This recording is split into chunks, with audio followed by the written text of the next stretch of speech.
September 1st, 3:30. Weaver. Yes. The Grig Maze, along with Combined Task Force Kusnadi, is currently en route to Westmoreland. Uh, there's still a few hours before the proclamation that, Admiral Kusnadi is going to give out. Is there anything you're doing in the meantime? Uh, Trying to avoid dealing with the fact that we're launching a coup against a legally appointed federal governor. So probably just distract yourself by watching through that collection of movies that Emin left behind when they defected. Oh, is there anyone in particular you would do this with, or just by yourself? Let's go with he'd ask Side Saddle since they seem to hang out fairly often. Alrighty, what kind of movie did you pick? Literally at random. So whatever went in, went in. Hoover doesn't watch a lot of movies, especially whatever collection of films a couple of cronians would have scrounged up. You, just by sheer happenstance, picked like some rom com from like 40 years ago. It's dubbed in Cronian, so you had to turn the subtitles on. Fair enough. Or he's trying to laboriously work his way through it with his phrase book alongside. Because if nothing else, it's good practice. It seems very much like a low quality production at the very least.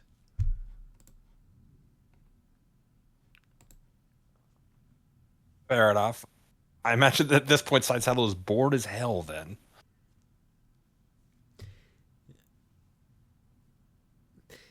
Side Saddle looks at you, looks at the book, then looks at the movie, and asks, "Do you just want to turn it off?" I mean, I kind of want to practice. But with this, he points his thumb. I don't know. Pick something better.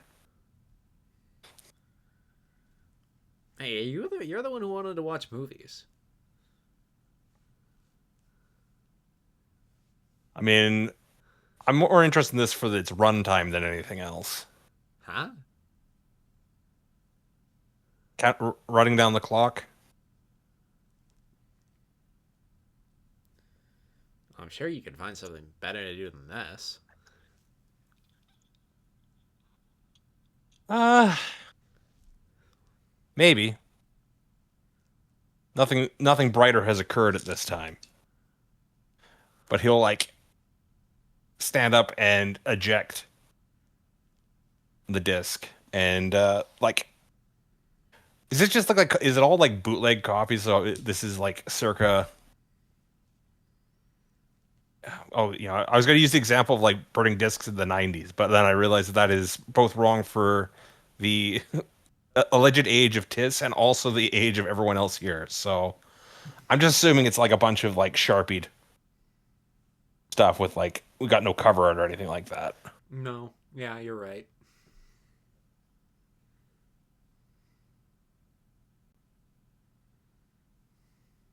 Do any of the titles seem even vaguely familiar?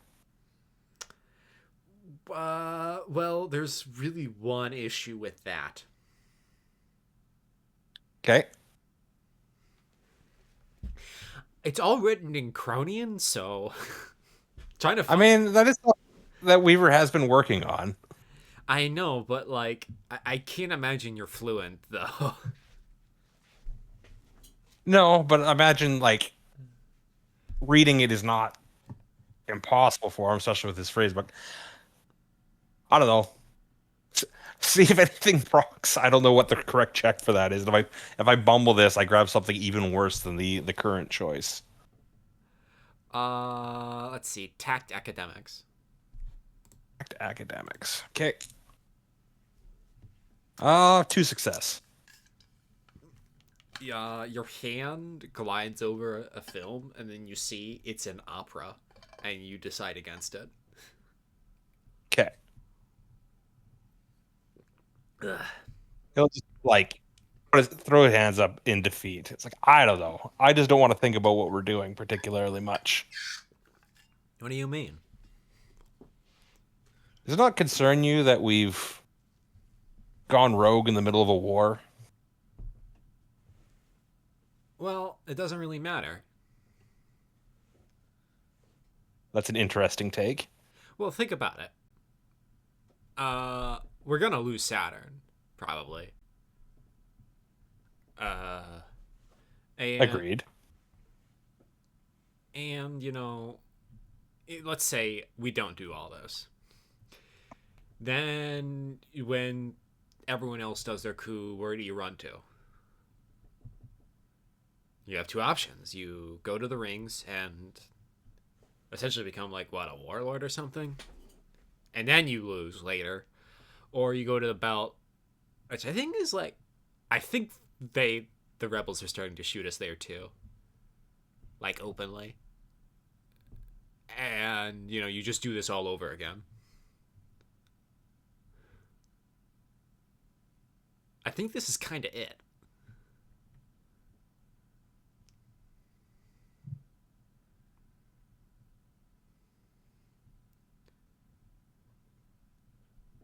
You don't think that maybe getting pushed further back would maybe wait the Federation finally wake up? It's a little bit different fighting in the asteroid belt than here. People at home might wake up a little bit and care more. I think they're caring right now, but I don't think it matters. I don't know which one is more defeatist at this point. Well, I have a question. Let's say everything goes off a hitch back home, without a hitch back home, and there's the massive draft, and the military gets a lot bigger. Then what? Reconquering Saturn?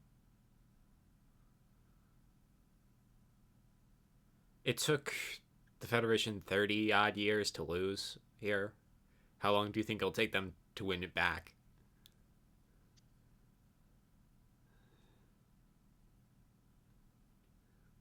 It's a fair point. I'm not certain we could. If they don't want us here, not much reason in fighting. But I guess you have a point. I'm just not sure this is going to work.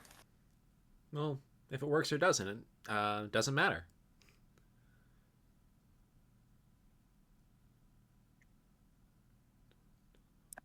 It's an interesting outlook, I suppose. You see, a lace. Once you stop caring, you're free to do whatever the hell you want.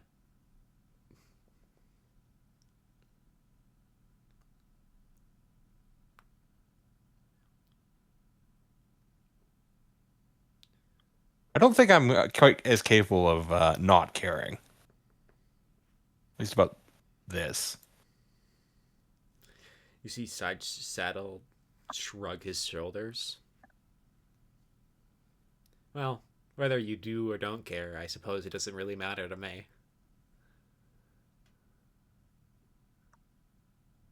Well, this was a. Well, honestly, this conversation went about as well as I would have figured it would. I'm gonna go take a walk or float, like exit, feeling not at all satisfied with this. But what do you expect? You put two of the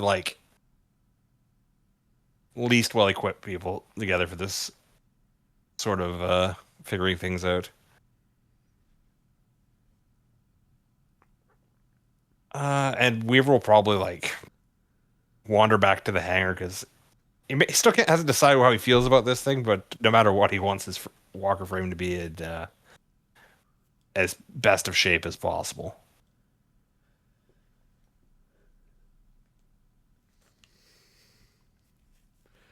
Alrighty then. When you get to the hangar, you notice Shock is up near the usurper with Jeanne, while Nora's on the ground floor. And Shock yells out, Captain! And could I have the paint spray? The air gun?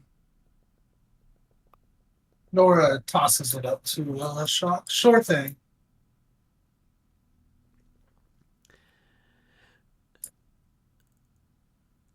Jeanne, if you were to watch this, uh, she has taken black paint and made a circle upon the chest of the usurper.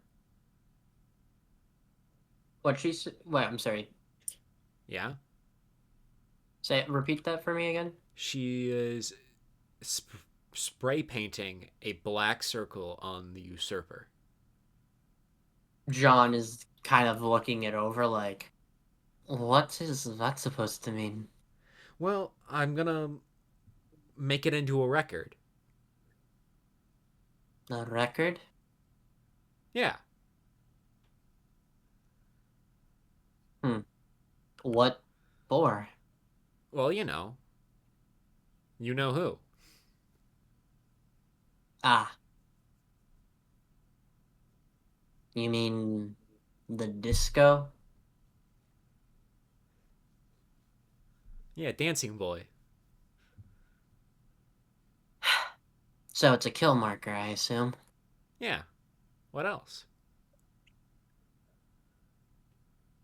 John kind of looks at the record, tapping her chin a little, as, she just kind of looks at it with a slight bit of absent-mindedness, I'd say, to it, to some degree. Before nodding. She's also thinking about what's about to transpire, how she seemed to have gotten caught up by the feelings people had gotten of both herself and for Philippe's decision and the other people, just caught up in the moment, which granted she did not help with at all. So there's a bit of guilt on that part, as once the how to say, Dust settled? the dust has settled and the high has settled, she's now realizing that, what exactly they're about to do. But, well, the major is, well, it wouldn't be easy to dissuade him, and there's not really, realistically, there is no chance to dissuade him, or really anyone, because, she's heard the arguments. Federation is going to lose Saturn no matter what. 30 years since this war started. What's the Federation going to do when they lose Saturn? Probably wait a bit and then go right back at it to try and get it back. So maybe, just maybe, this will be this can change something, at least in Saturn. Something to hopefully make this situation near this planet better. And if that symbol, that record, will be a unifying symbol to some degree, at least among the troops, then she's fine being a symbol, at least for now.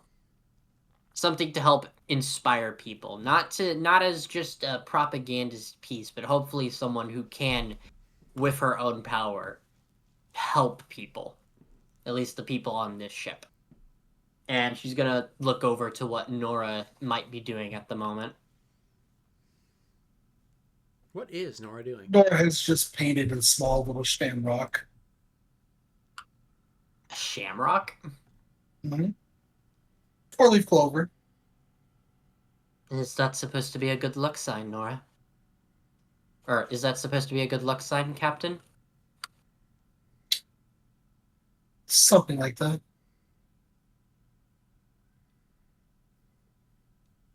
I'm gonna have John look at some of the other walker frames to see if she can notice the 4-leaf clover. No. Hmm? Besides her own and maybe Philippe's.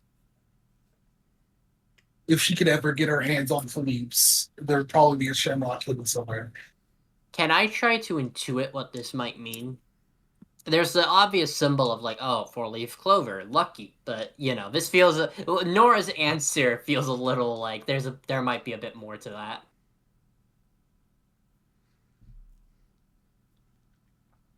There's a bit more to that. There's indeed a bit more to that. Could I maybe try to roll like a keen empathy, if you don't mind, or something? I don't mind. Sure. All right, I got an 8 on a. Sorry, I got a 5 on an 8 Whoops, my bad. 5 on an 8 threshold, right? Did I do my math right? Yes, that'll be 4 successes. Well, Nora? It is essentially the I like you enough as a person that I don't ever want you dead. Well, now I just feel happy. John will look at that, kind of come to that realization that it's both for her own suit and for Jean's, and most notably not Weaver's. Oh, Weaver has one as well. It's just very hidden. I was about to say like, yeah, no, she like painted it underneath like one of the shoulder panels. It's like under. Yeah, it's specifically hidden so that Weaver would have a hard time ever finding it. Yeah. Because he'll see it and he'll be like, "What the fuck did you just paint on my walker frame?" You touched my walker frame? What the fuck? He's gonna think the paint's gonna make it explode. But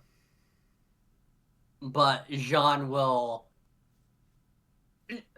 and the captain have had an interesting relationship, and that being that they both kind of understand where the other is coming from to some degree, but like,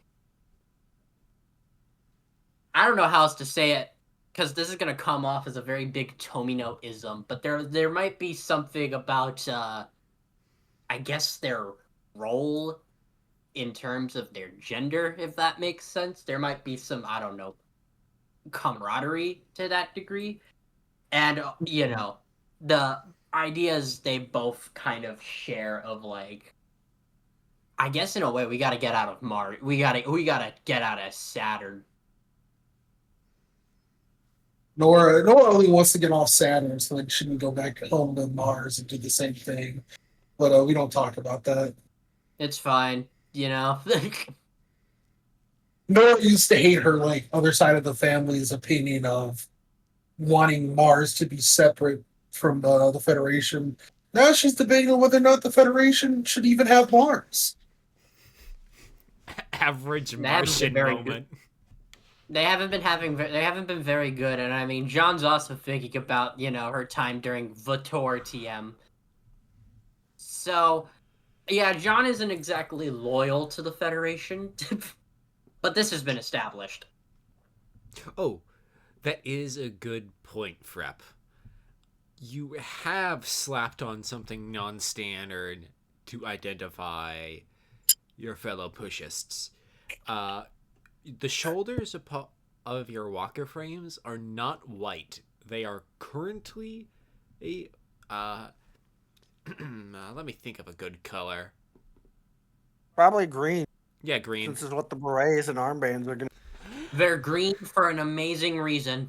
Speaking of armbands and berets, you notice, the three of you, that a big old group has entered in to the hangar led by Major Guerre, and they have armbands and green berets. Philippe, what shade exactly of green is this? Let's go with a nice emerald green.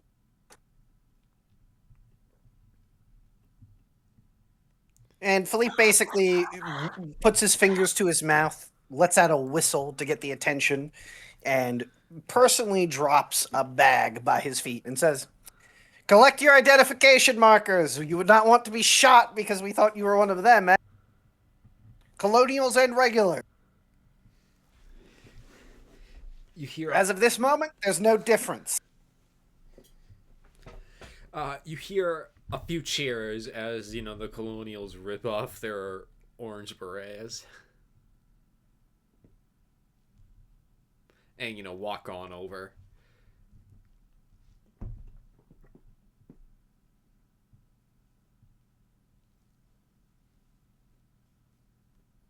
Philippe fits the berets onto each individual at a time, and I assume some of the other officers help out as well.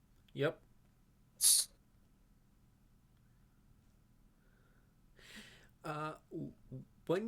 Nora, when it comes to you, how are you feeling?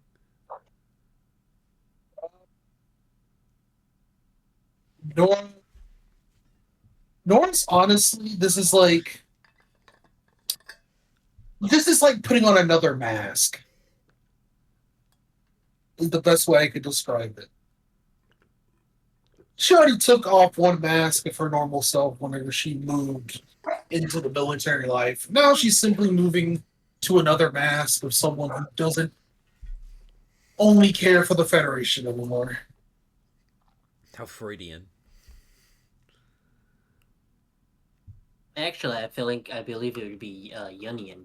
It's one of them hacks.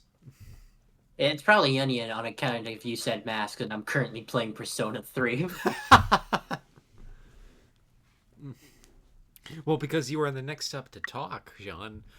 When you were handed your armband and new beret, how are you feeling?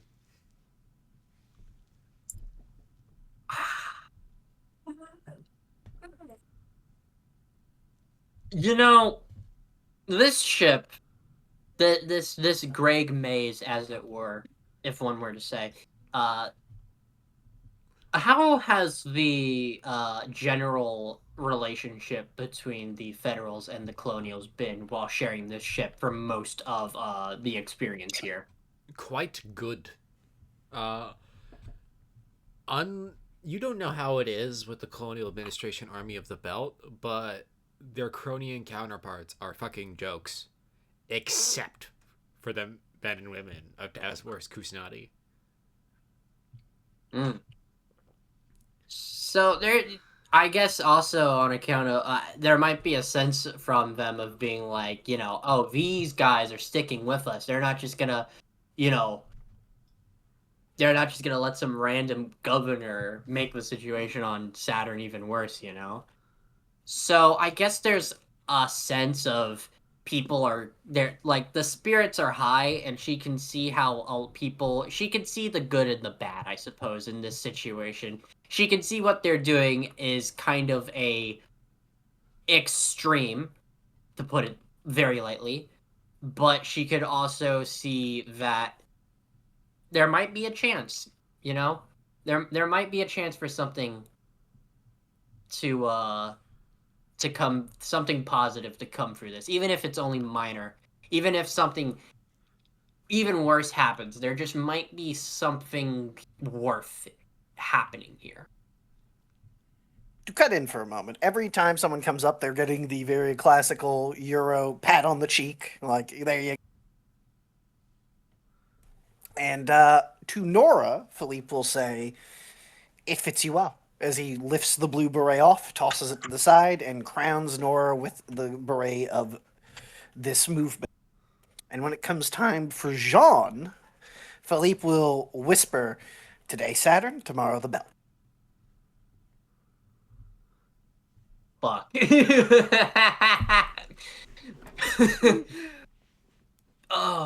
Oh, the Riz is off the charts. I'm gonna need a bigger chart. Swoon, baby. Yeah, Jeanne will hear him whisper that to her. How does he say it? Like, what's the tone in his voice when he says it? Cheerful. You haven't seen Philippe this happy in ages. Yeah. I think it's that there is a kind of sense of, she hears it and she sees Philippe, and it feels like he's actually coming to his own, Like, both of them, John has been kind of silly. Both of them have been had a misconception about the Federation. John was had a misconception due to Philippe's misconception. So in that way, they're both this strange link. This I guess this, in her belief system, it feels kind of like, yeah, maybe this was just meant to happen. Maybe this is part of the plan. And John will nod and say, tomorrow the belt. And tomorrow the belt. And let's make everyone's lives better. And when it finally comes time for Weaver lingering at the back, Philippe looks him up and down with a smile. He'll go, I'm glad you didn't walk out on us.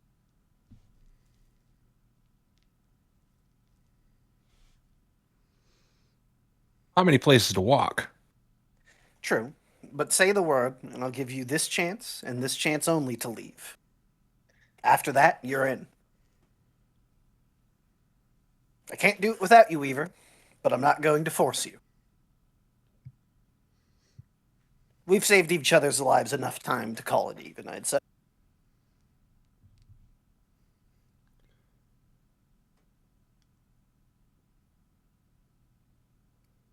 Just tell me honestly, why are we doing this? Because we have no other choice. And he pauses for a second. Aren't you tired of it? I'm tired of losing, Weaver. I'm tired of everything we have to do being a compromise. I'm tired of every time we take a step forward, someone yanks us back 3. And I think you know what I mean when I say someone. And unlike Captain Callaghan, I'm not referring to a group of people. I'm referring to a way of life.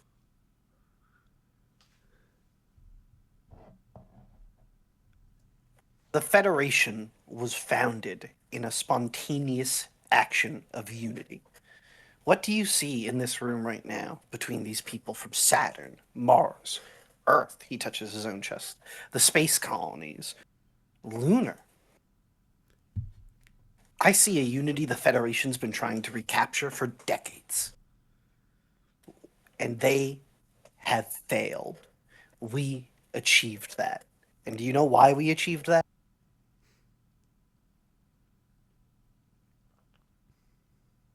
Because we're taking action. Close. He smiles again. We never stopped watching each other's backs out here. So, last chance. He holds out the green beret.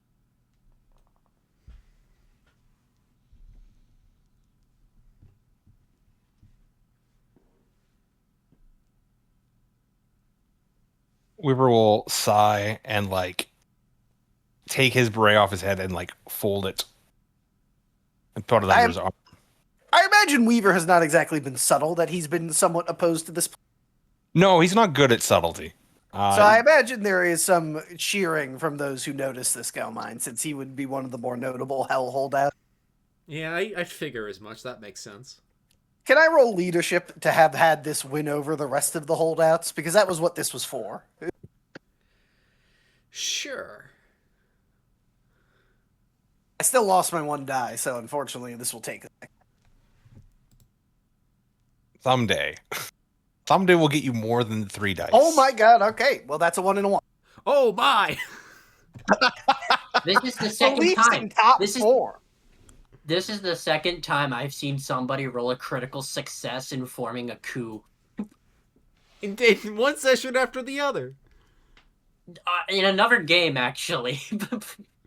In a completely different OpV game. As well. So actually 3, my bad. It's a pattern, you see. Don't worry, the combat rolls will make up for it, Gelmine. My combat rolls will make up for it. What is with Earth officers in OpV games rolling critical successes on their leadership checks? I was going to say, to heck with him convincing the passerbys. That speech actually just convinces Weaver to go in 100%. Fuck. Alright, we're all, the gang's all here, Gelmine. There's no off the train. The hype train is at full throttle. Ugh. Ugh. Nothing bad could ever happen.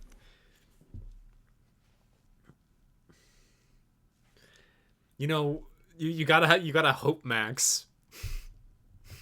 Yeah, that's what this is all about. Dude, you gotta have faith. Trust the process. Trust the process.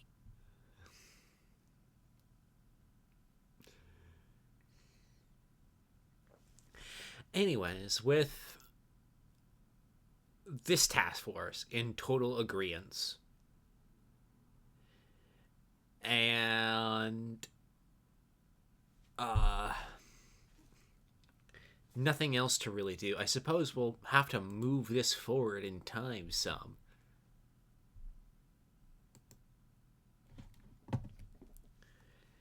To combat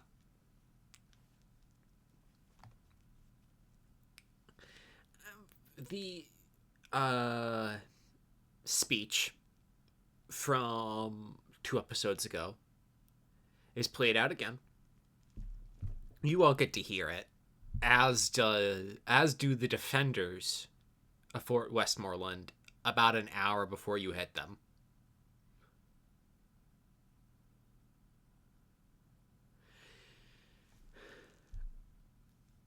And you chug along and you all sortie out. Nora. Yes. Before everyone starts climbing up into their walker frames, Shock turns to you and says, "Good luck, Captain."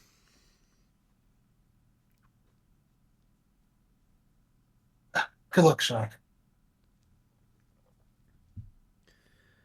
Hopefully it isn't too bloody out there. Well, you have a good luck charm. Lucky me, lucky me.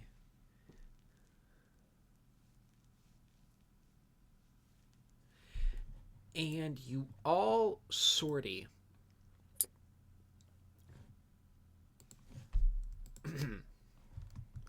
So, the first thing I would like someone to do is to roll me narrative points. 5.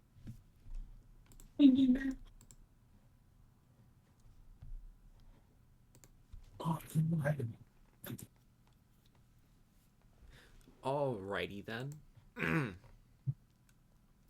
Bishop.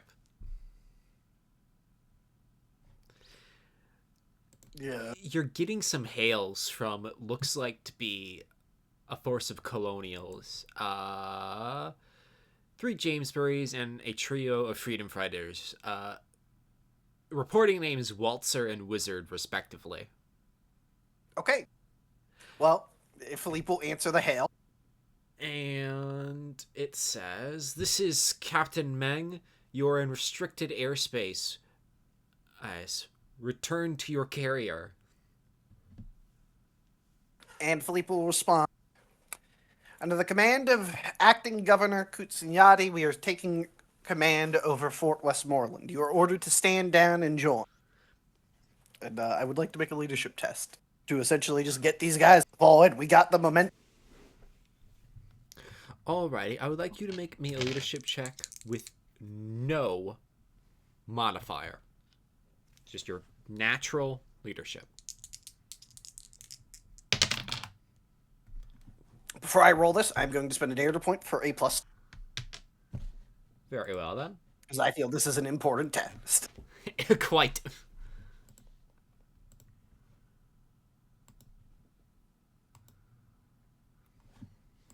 Let me just calculate it real quick.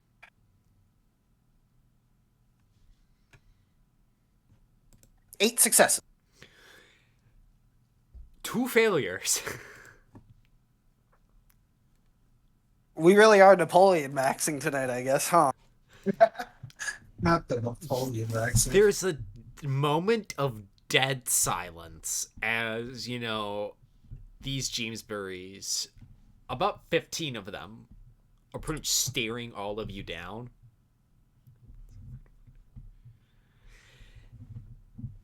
Before One of them drops their beam rifle and starts to move on over,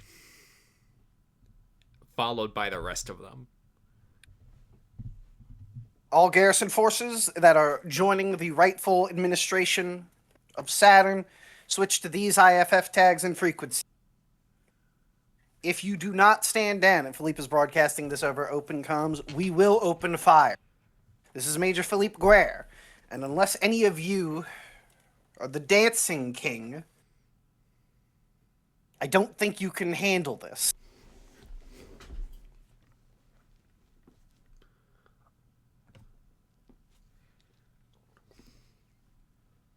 So what's the status of the fort?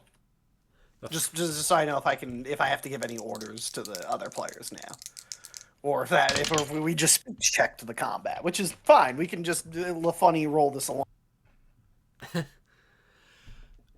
Well, so it looks like most of the colonials are starting to give up, and a lot of the static emplacements aren't opening up, even though the task force has moved within gun duel range.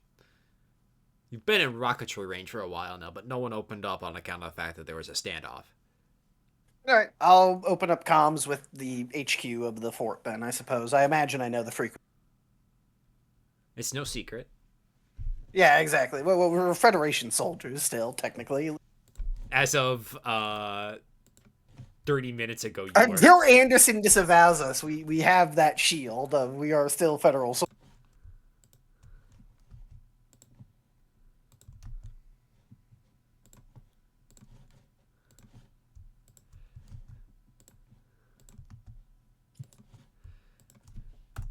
And you get a line.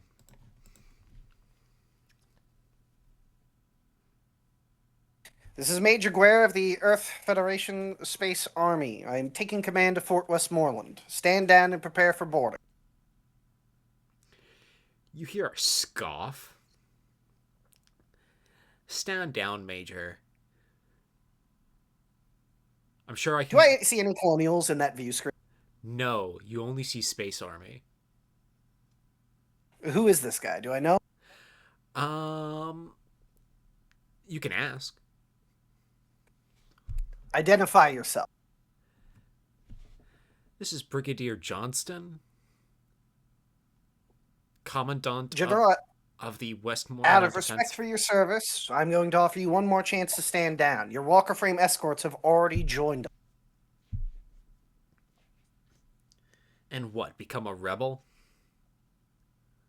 You can stand down and be held as a prisoner until the Secretary General confirms the current situation, at which point you will be returned to the federal forces.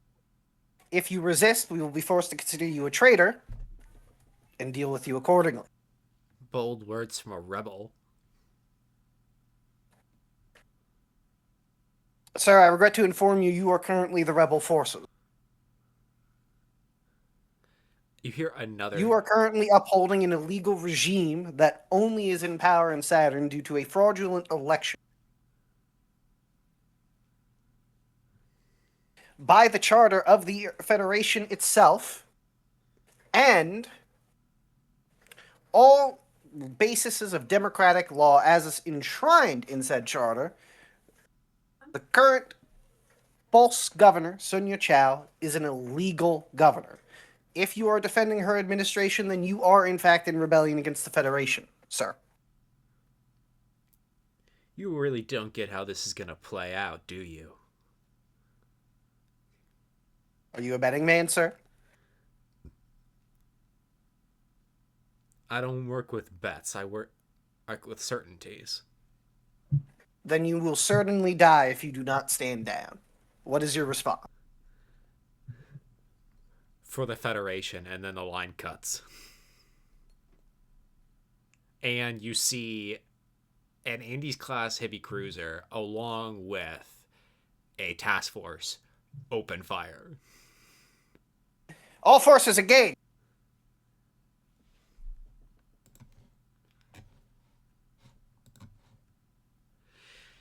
I am going to use my early bird. Once per turn, you are allowed to skip initiative and go first. Huzzah. Alrighty.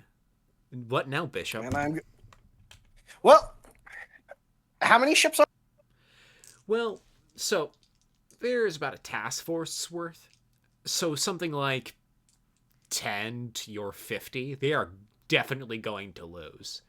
What is the status of the fort itself, though? Is it firing? It seems there's a pregnant pause before the fort starts opening fire on itself. Ah, I see. Oops. And then sort of all hell breaks loose.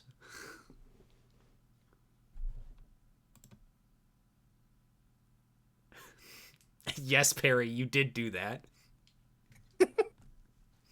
You were perhaps slightly too successful. But Callaghan, anyways, Sir, take lace and powder. Start hitting the defenses firing on our loyalists on that side of the fort. I want the command center captured. If you have to carve it out, carve that general out of it. The rest of you, we're going to provide escort for our own ships and prevent any walker frames from closing in. And I'm just going to roll leadership to give you guys an order and then let you all have fun combat time since I've been doing a lot of the social. Tact leadership, please. Social link, social link, social link. Talk no jutsu. All right, that is 6 under 11 for 6 success. Everyone enjoys a +3, except Bishop on account of the fact that he cannot inspire himself. Yet. You're not that narcissistic. We might get there, but anyways, and then I will pass it to Cal. You're not saying stuff like you are the Federation is me quite yet. Anyways, for our little mechanical slice of this here battle is 4 heavy buries, the Sabers, and the Andes class flagship, the Grand Reply.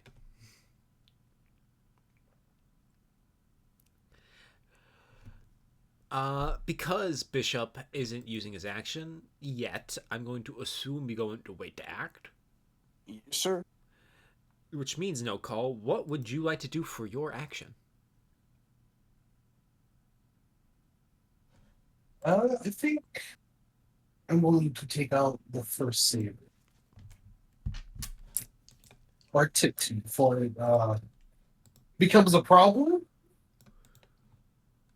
with a aimed without moving.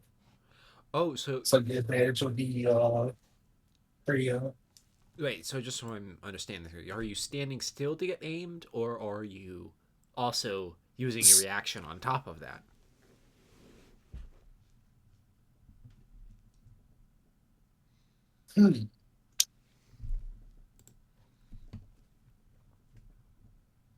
It's a reaction on top of that.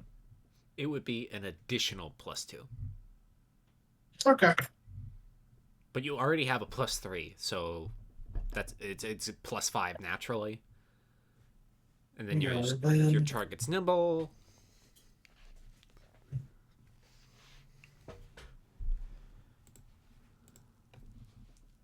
Gosh, I have to round back to this again.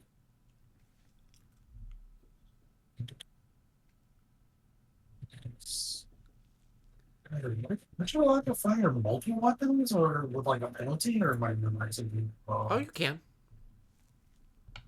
Because I think I want to shoot the Walker Frame Cannon recoil rifle.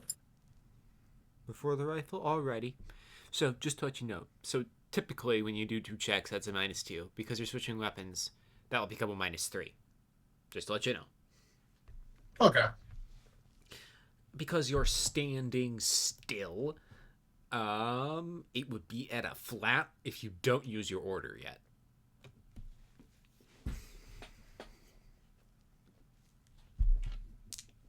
If I don't use my what? Your order bonus. That's a +3 from Philippe's orders. Gotcha. but because this is the Walker Frame Cannon, you only need the 1 success to do anything. Yeah.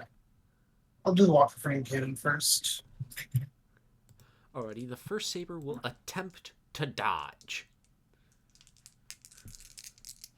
Let's see what we got. I am rolling quite bad today. That is 2 successes on my end. I'm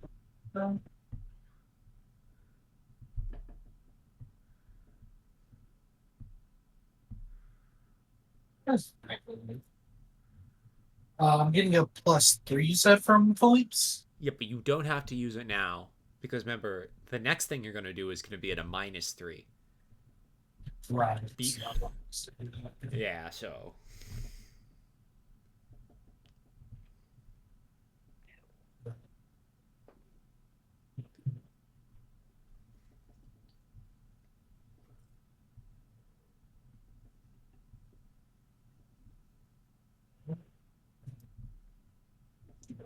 Four successes. 4 successes, which applies 3 armor damage. As you know, the 150 millimeter slug goes right through the beam shield. As you know, you're tracking it through the skies as things try to zig and zag out of the way. As you know, everyone has started to take evasive maneuvers so no one can get a beat on them, and it's burned through the beam shield and then as a molten piece of tungsten slams into the chest of this thing. And then please make me your second shot.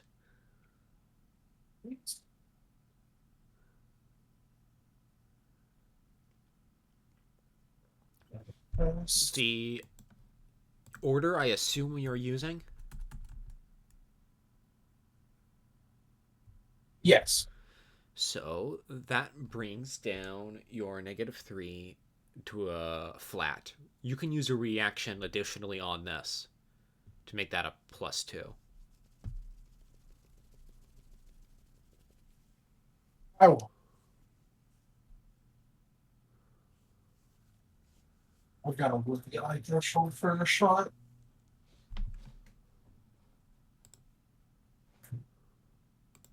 That is 7 successes. 7 successes. So, one moment.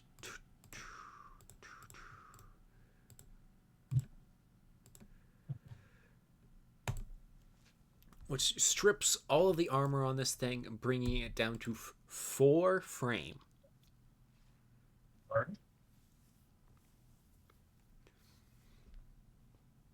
As you get another good hit on this thing, and you basically melt away one of this saber's legs.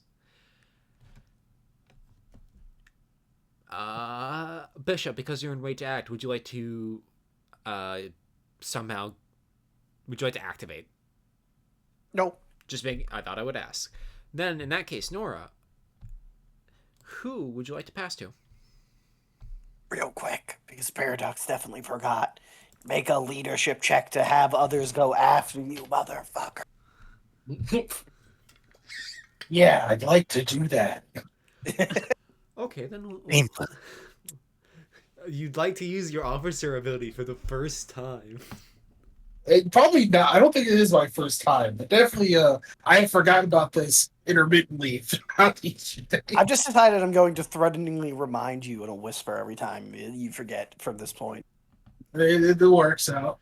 Philippe, from here on out, just like whenever he wants the rest of the flight to do something, he doesn't tell him directly. He goes to Nora, so she has to be an officer.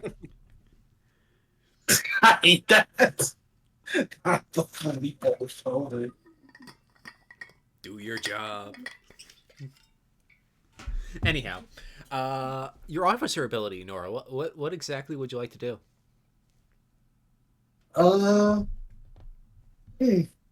think Nora's going to want them to focus on getting the other 3 out as quick as possible, and avoid the Andy's class.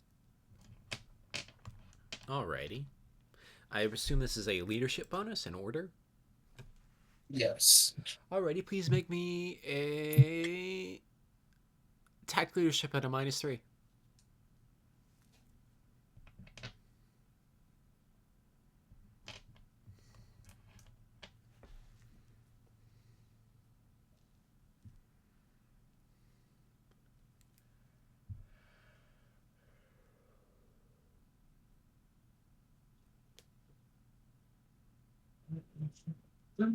That is 3 failures. 3 failures.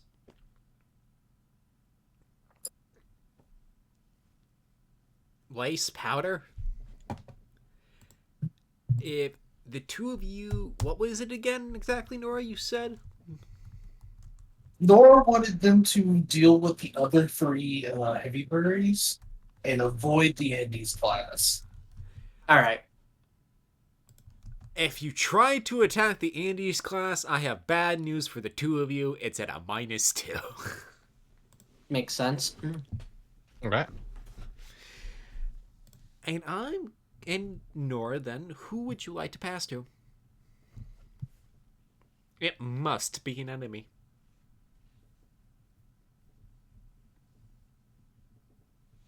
I'll pass to the first heavy berry.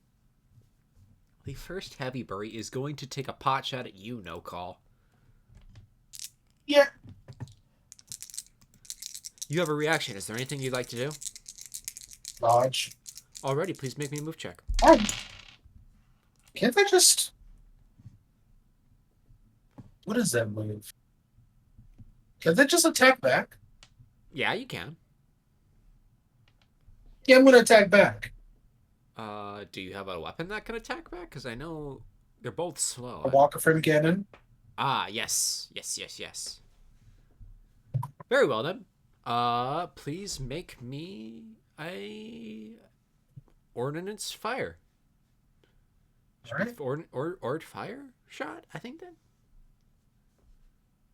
Ordnance tact. Systems, yeah. Okay.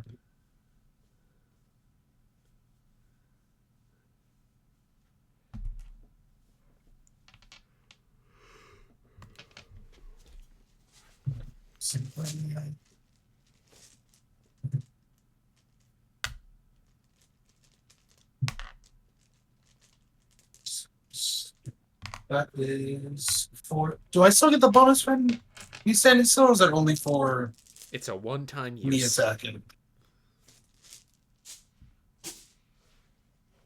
No bonus should apply. So this should be Alright. at a flat. 4 successes. 4 successes, which beats my 2 and brings down this first saber to 1 frame. And that is a kill, as you've hit its other leg and you see the pilot eject at a victory. Be on. This first saber is going to pass to the second saber, who's going to open up on you, Lace. Is there anything you'd like to do?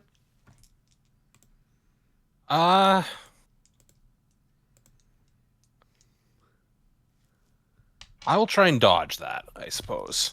Very well, then. Please make me a dodge check. Hey! Apparently I should have pledged myself this before. That's a potential point? Oh, did you get 2 ones? 2 1s and a 5. Oh my god, I've been at ace stuff. No one. I really do like how when Paradox you yelled that out. You were off in the distance. I forgot my ace bonuses. Well, you won the fight anyways. Yeah, I won the fight anyway, but you know. That's 8 success, I believe. Which beats my 4 failures. And I don't know, because it feels like it makes sense. I'm going to pass this back to you, Lace.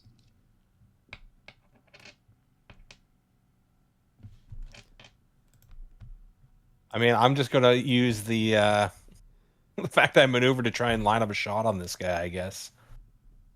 Alrighty. Your target will attempt to dodge. All right, and I'll use the aiming bonus or the order bonus because I feel no reason not to. I do have a question before you do that.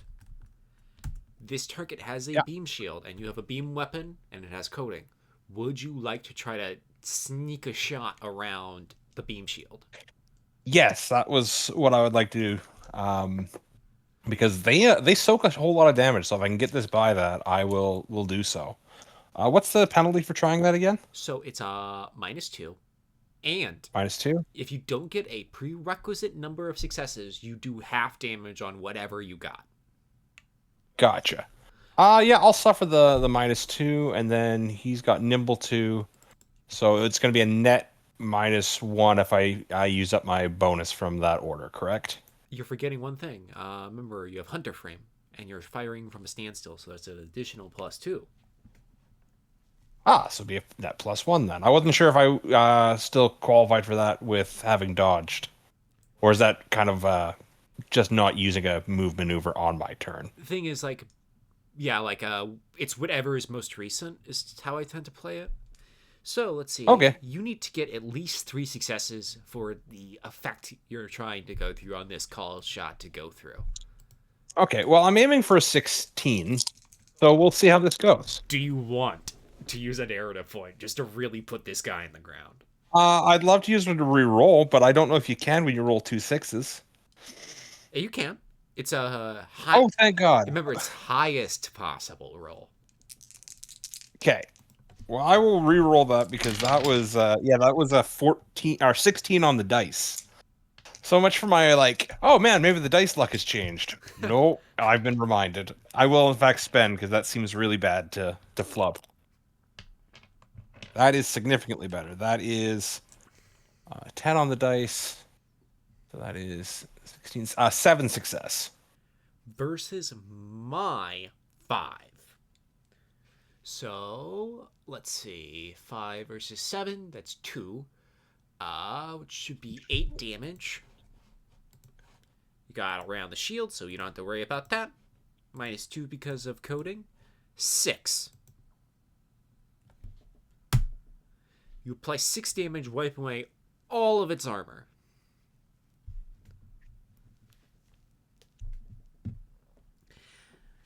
I'll try a broadcast just briefly. It's not too late to give up.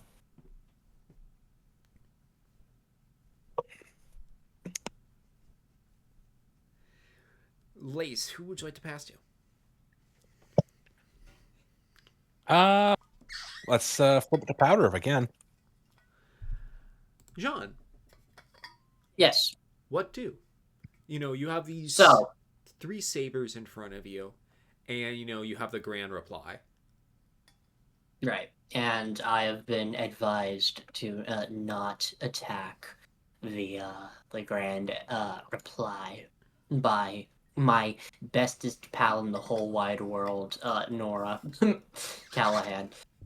Motion. Yeah. You know what? So I think I have a question. Yeah. Are the chest ATGMs usable in transformed? I believe so.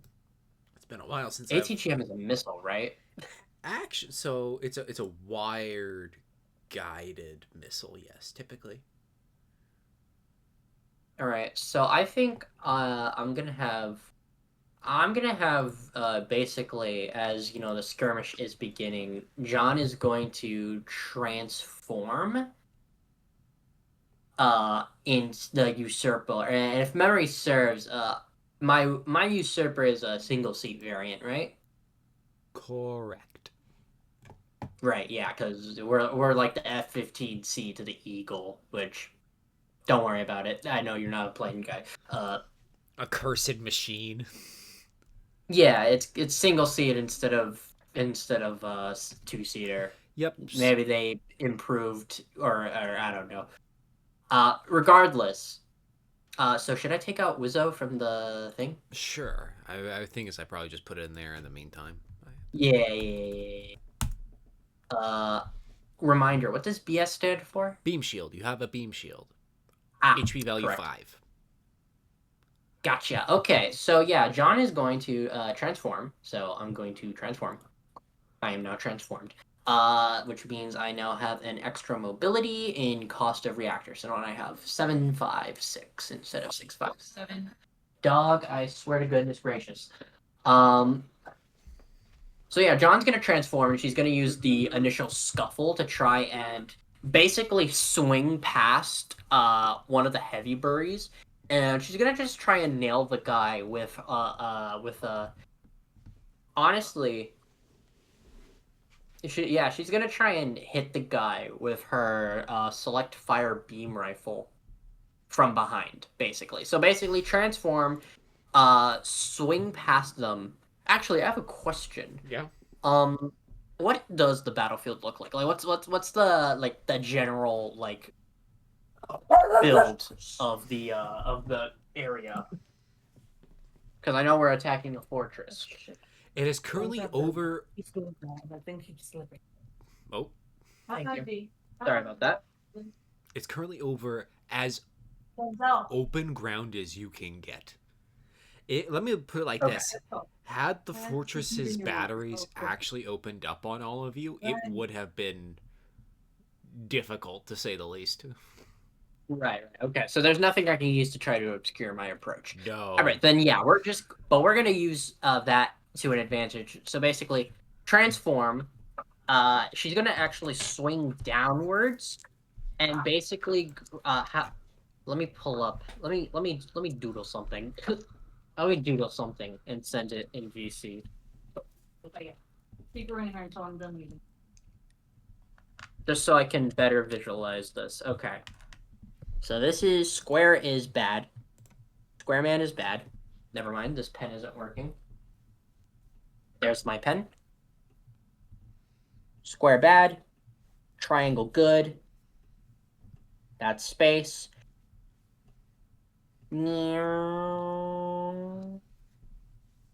I'm just gonna add something that looks like a shield.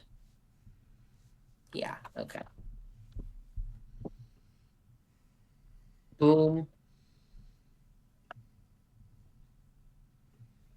And let me just send a picture.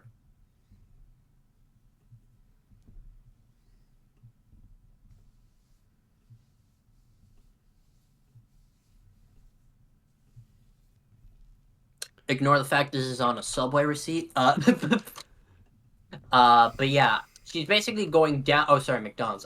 Going down and around is how I'm imagining it. Try and bypass their shield, and then open fire with beam rifle. Got it. On burst fire.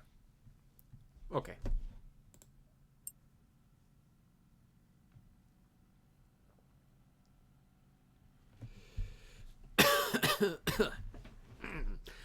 I would like you to make me a move check. And against which saber is this? It's going to be against the second saber. Really? The fourth. Oh, sorry. I said second. Third saber. I'm trying to get past his shield. Yeah, I was just about to mention, like, on the second saber is Shield's gone. No, like armor. And armor. Armor is gone on second saber, so. Yeah. Okay, then yeah. Yeah, and you have a pretty powerful gun. Yeah. I would imagine you guys want to be trying to one shot as much as you can. Yes. Anyways, I would like you to make a move check, as this thing is going to try to essentially rotate faster than you can get around it. All right.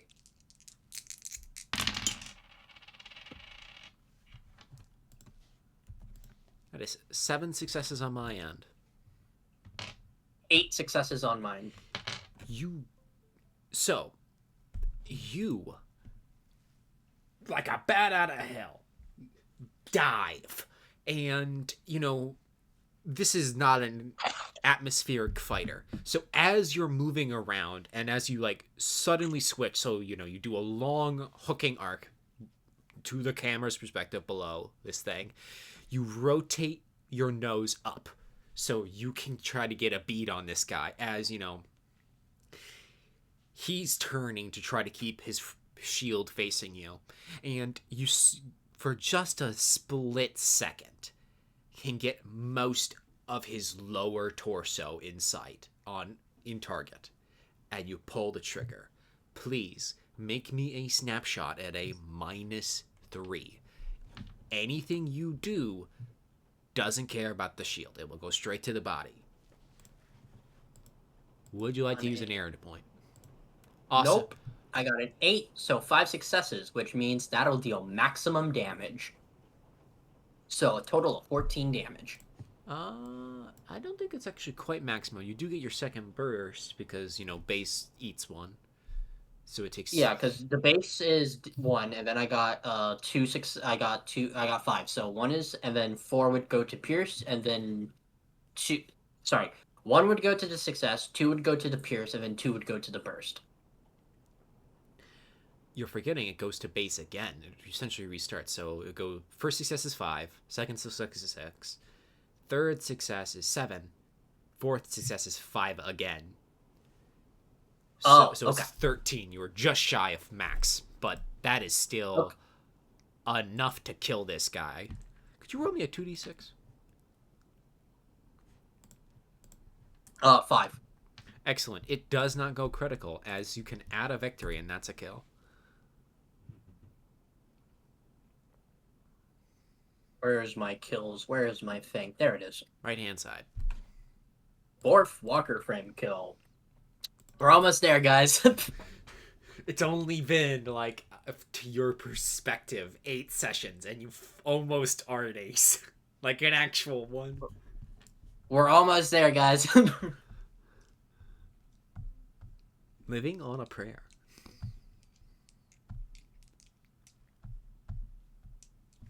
And okay, so it's back to my turn. As in, well, not my turn, but it's player turn. Oh wait, sorry, everyone already went. Unless Philippe wants to do something. Do you? Do I? I don't Do know. Philippe? You fucking tell me. Go, Philippe. Get your requisite 1 kill.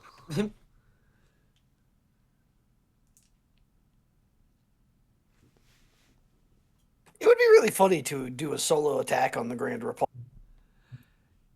It would be Please don't. extremely funny.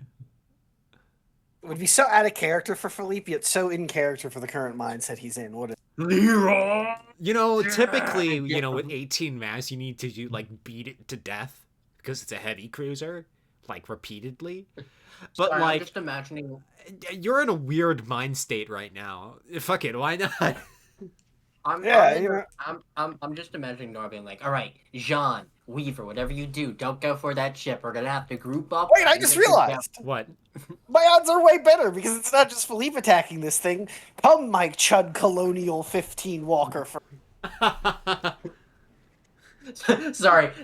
We now need a fucking edit of the frag panel when he's unleashing his fucking kids. Just bring.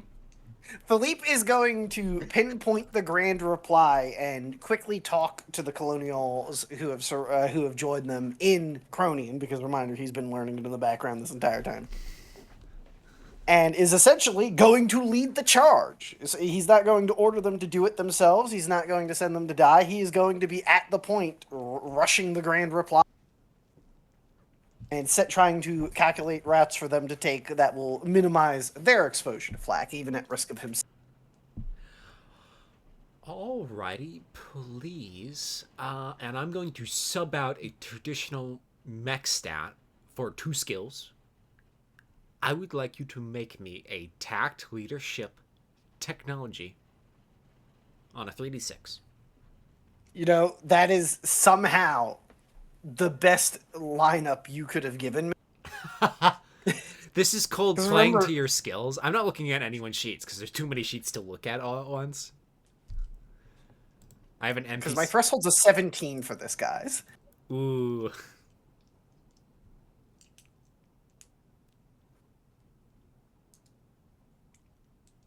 That's a 1, 3, and a 1 for 5 under 17 for Philippe's Light Brigade charge. Alright. For 13 success.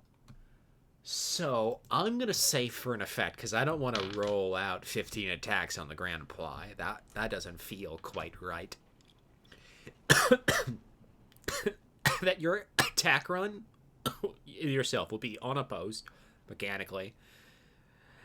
And let's see. When I roll for damage, double whatever you get. So, Okay. on the effect chart, it's as if you have a very strong anti-ship weapon. Yeah, so I'd say in this case it's Philippe getting the coil rifle maneuvered to an area of the ship he believes is weak. By the way, he wants to capture this. He doesn't want to destroy it. Nora also wanted to do that, but she didn't want the lock frames blasting her while she tried. I'm a Vertigo man. I'd rather just take this as my flagship. But sorry, spoilers. But all right. Just steal every ship we come across. Coil That's rifle the goal. shot. Does anyone care if I spend another narrative point? No. I feel You're like fighting the ship. to put this in perspective, it takes 5 damage to do 1 bit of mass. Equals 1 mass for a ship, and this thing has 18 of them. Like, if you could just disable it real quickly, it saves everyone a lot of beating this thing to death. 10 successes for the coil rifle. 10 successes, which does. So that is 2 going to be 13 damage. Yeah, 13 is the total for the coil rifle, but obviously this is against a ship, so it converts in a different. Yep, so let me double check if I am in fact right. Yep, that is a major hit, which reduces the target mass damage by 2. You are using a coil rifle, which see weapons, weapons. A early coil rifle, if I recall. No, just a coil rifle. Anti-ship. So I would like you to roll me a 2d6 2 separate times, as we will check that. 7.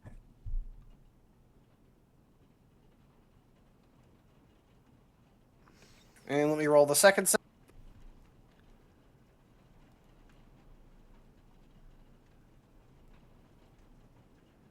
I also just realized I don't have the rulebook open, so I just had I'm like a looking at distraction moment and went to open it.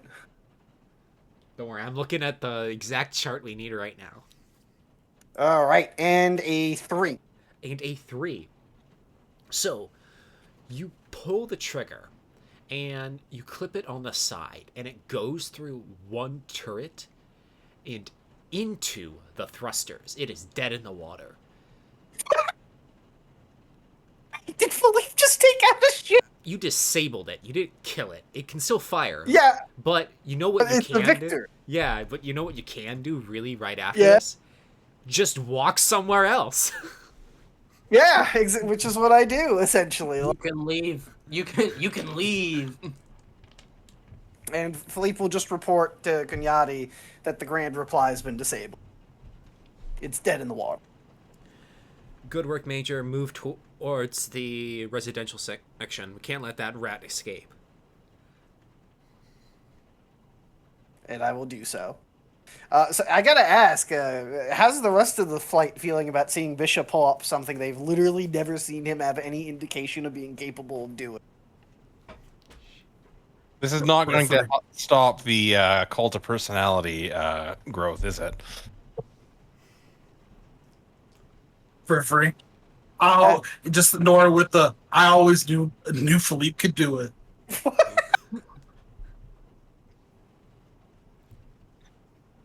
That's our hero.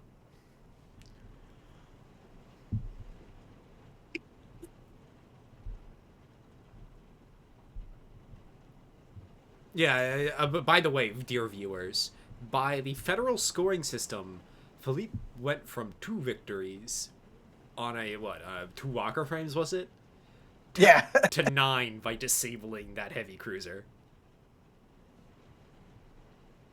Philippe anti-ship ace confirmed. Go line technique.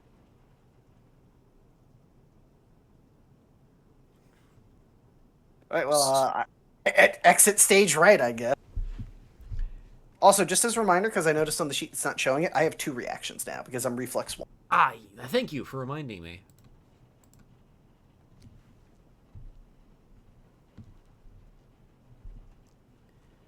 I do. Choose. I got one of my fuck. I didn't notate it. What? I didn't put down what damn ace bonus I chose. It's probably pressure. It was probably pressure. I recall talking about it being pressure with you explicitly.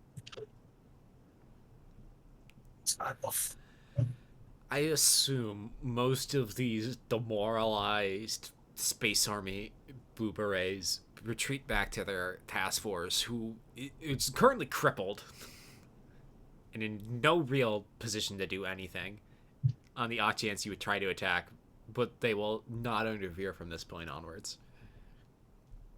So you get to Fort Westmoreland, like the station itself, not the outer defenses. And Philippe, Weaver, Jeanne, Jamie. You feel something you have not felt in a very long time. Victory. No. Genuine gravity. As you step Oh shit. on the surface of Titan. And in the distance is the domed city. I'm sure nothing ominous will happen there. Philippe, your orders are to support the assault on the gubernatorial building, like the government building. Philippe will overcome, just say, we want the governor alive, but dead is adequate. And you're there to escort a platoon of commandos to make this happen. Yeah, precise. Well, it's closer to Keep this- 29 of them, but, you know, Who's counting? me. Philippe overcomes will say, keep the commandos alive. They're going to do the heavy lifting for this. Our job is to just get them there.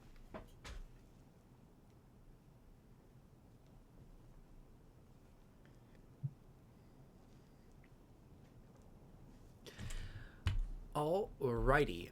So, Philippe, what exactly is your game plan on getting there? I realistically just screen the commandos and like force our way through.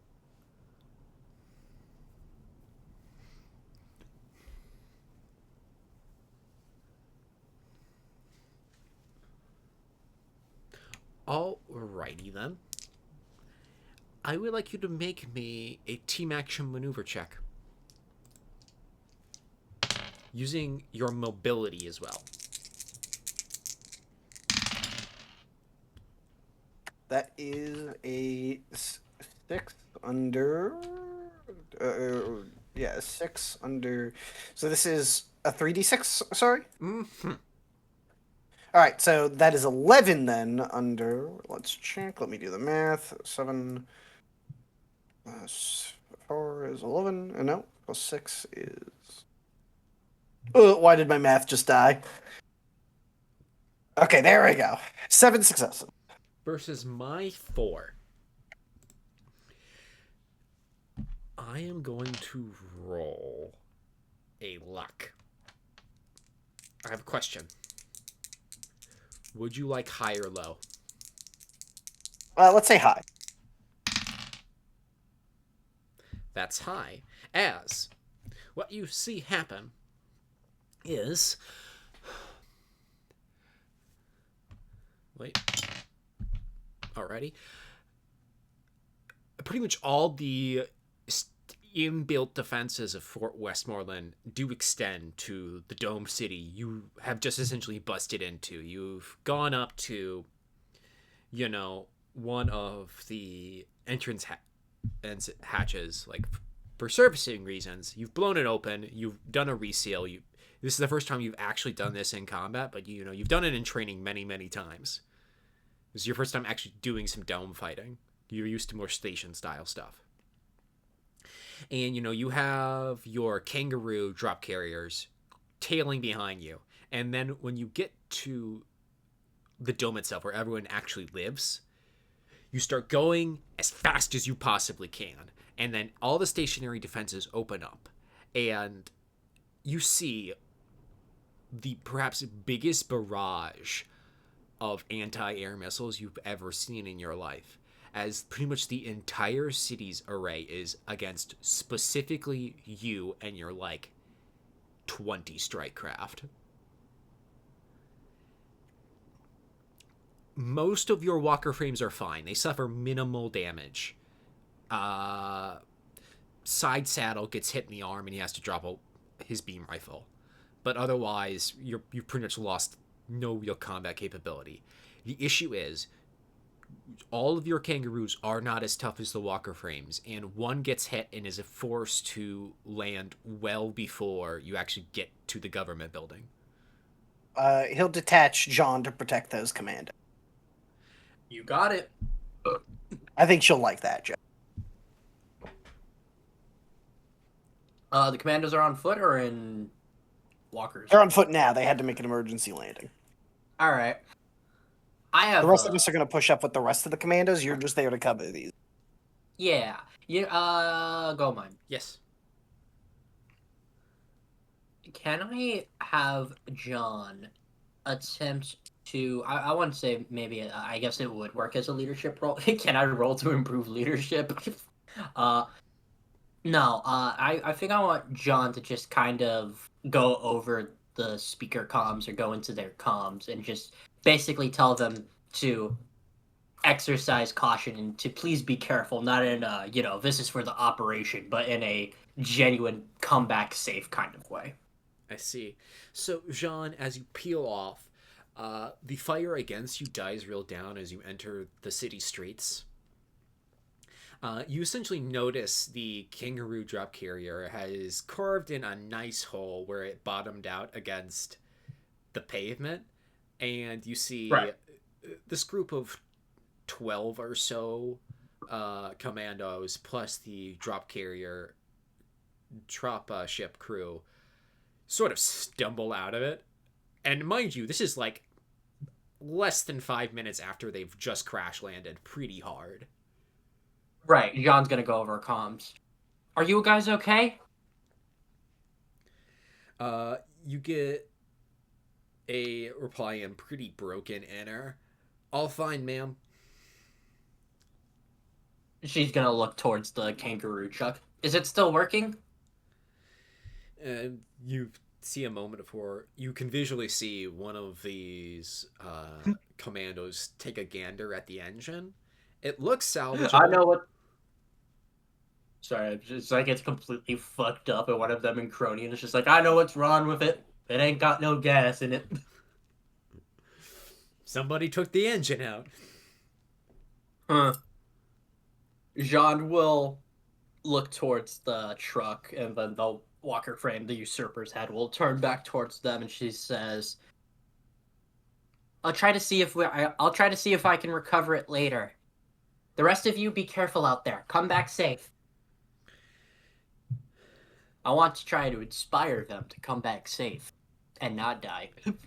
Safe, ma'am? Trying to think. You'll find we're in the wrong profession for No, safe. no. Jeanne's gonna think. She's gonna think back to all of Weaver's questions that he constantly asked Nora to see if she can pull out the Cronian word for safe, as in to be safe.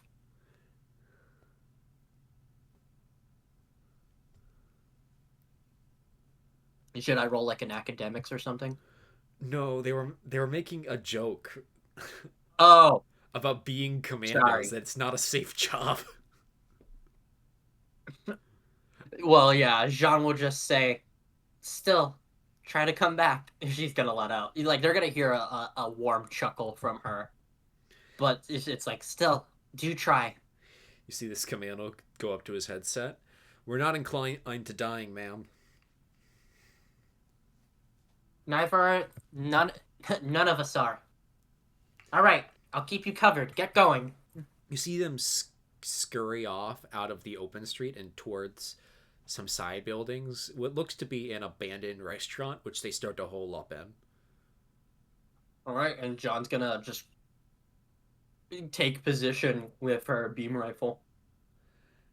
And we come back to you, Philippe. Yeah. As you're getting closer, Jamie, Nora, Philippe, I'd like you to make me a move check as you see what looks to be like two Sullivans, of all things, pop out into the open and start opening fire. What are they shooting with? What looks to be I think it's 120 millimeter bazooka. If this hit me, how bad would it be? Like at a normal hit? 7 damage.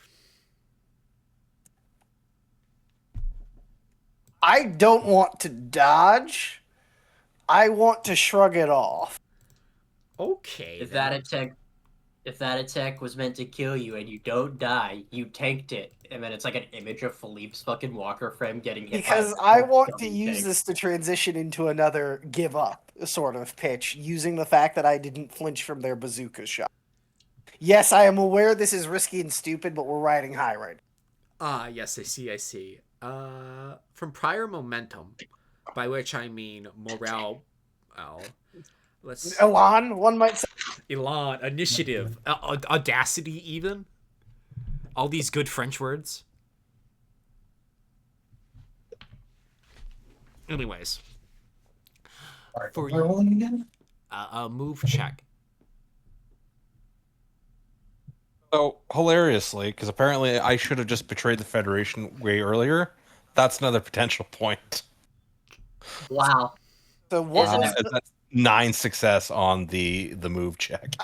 there's something thematic here about the second the Federation stopped weighing us down spiritually, we suddenly became beasts. I'm just saying. The potential Still see it. the potential points Okay. are stored in the secession. Yeah, now go mine. What was the bonus you say I had? I'm sorry, my brain glazed. I wasn't getting to that quite yet. Let's see. Oh, got you. Because Frep made his roll. Okay, understood. Sorry, I lost track of what was happening for a second. Let's see.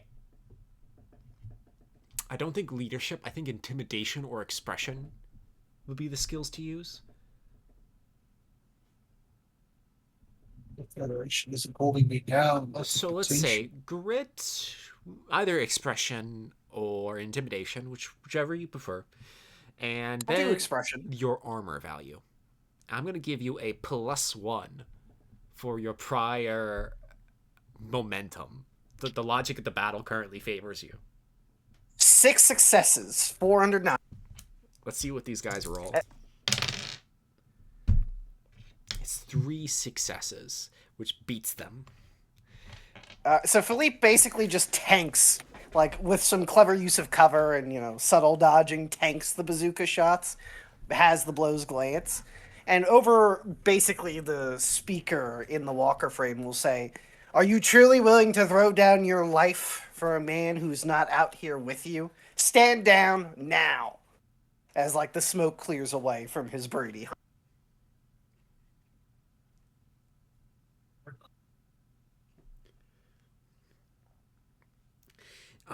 There's a pregnant pause as one of them looks to the other, and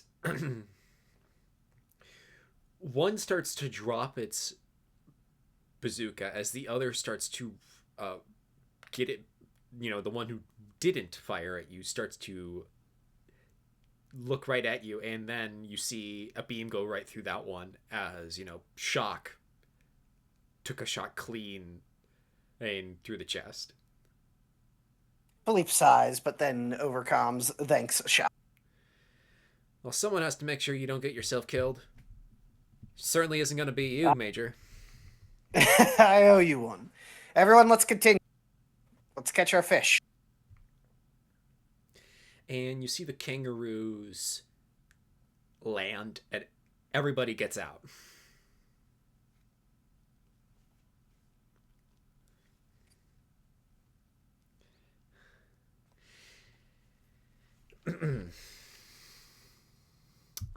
Are they taking any fire when they're disembarking, or have we like suppressed / intimidated anything from trying to impede this?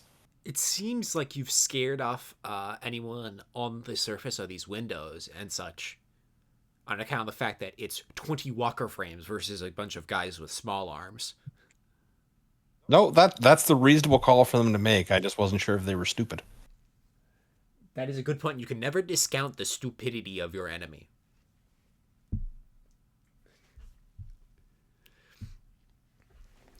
So when these guys land, they don't take any fire. However, the moment they get up to the building walls, they do start taking fire.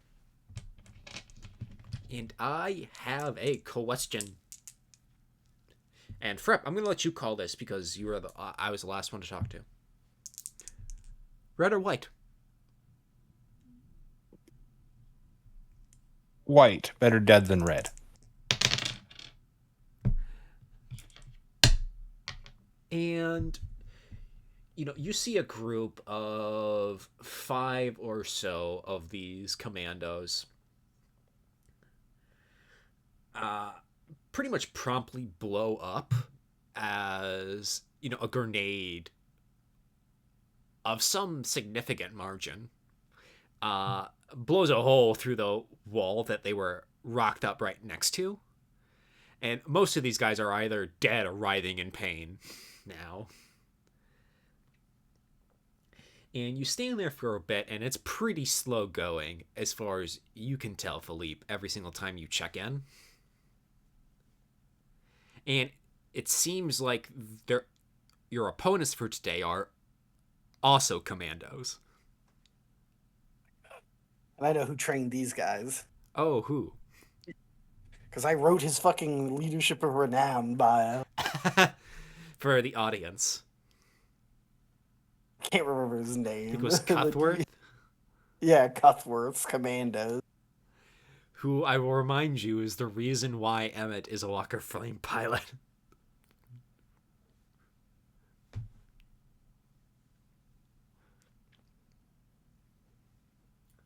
So have they managed to like not even breach this building yet because of the resistance, or is it like they're in but fighting room to room? Yeah, room to room. Okay.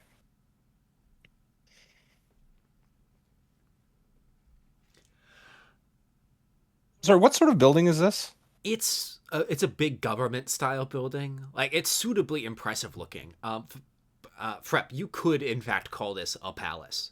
The governor does live here. I'm just debating the perhaps unwise thing of clearing a path by physically walking through this thing. Well, there's your CAG right there.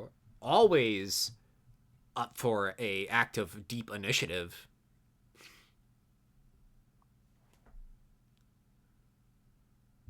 Major? Well, no. You're not majoring me. You have to make your own call here, Mr. Weaver. No, this is him like signaling Philippe, Oh, not God damn you, making me make more decisions. All right. Yep, go, Weaver. What's up? permission to clear the way for our commandos. Granted. All right. And with that, I'm going to like shoulder the beam rifle because it's not going to be any use in this, and just like plow into the building, like opening up walls and corridors. And if I see anyone who's not one of our commandos, I'm going to hit them with the chest-mounted autocannon. So this building goes up to right about the like abdomen of your walker frame. I would like you to roll me grit. Let's see. Maneuver reactor. Great. Don't know what the reactor on this damn thing is. Okay, there we go.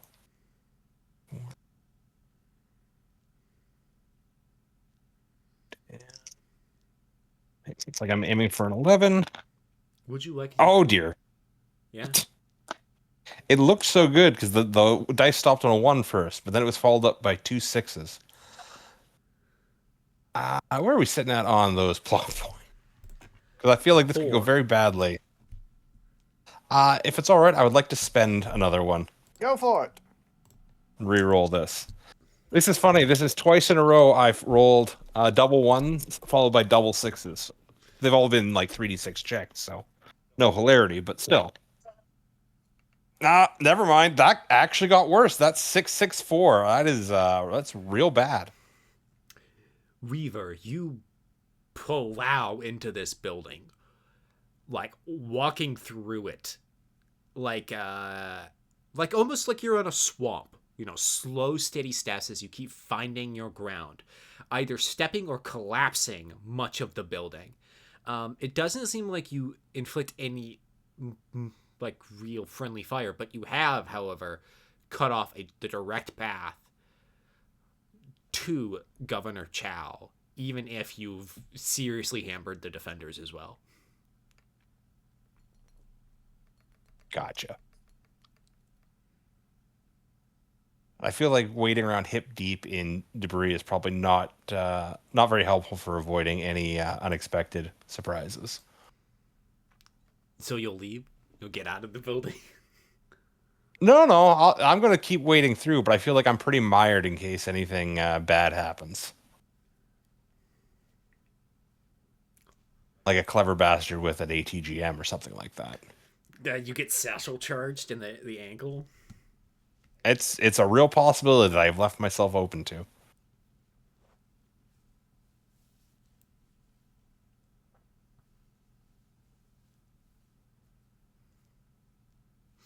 Jeanne. Yes.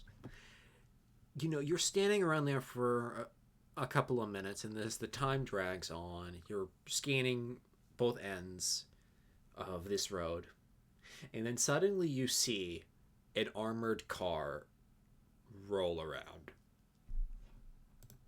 And followed by that armored car is an IFV2. So there's an armored core and a what? IFV2. Is that a helicopter? Infantry fighting vehicle. Oh, okay. And I assume it's not ours. No. Alright. You know what?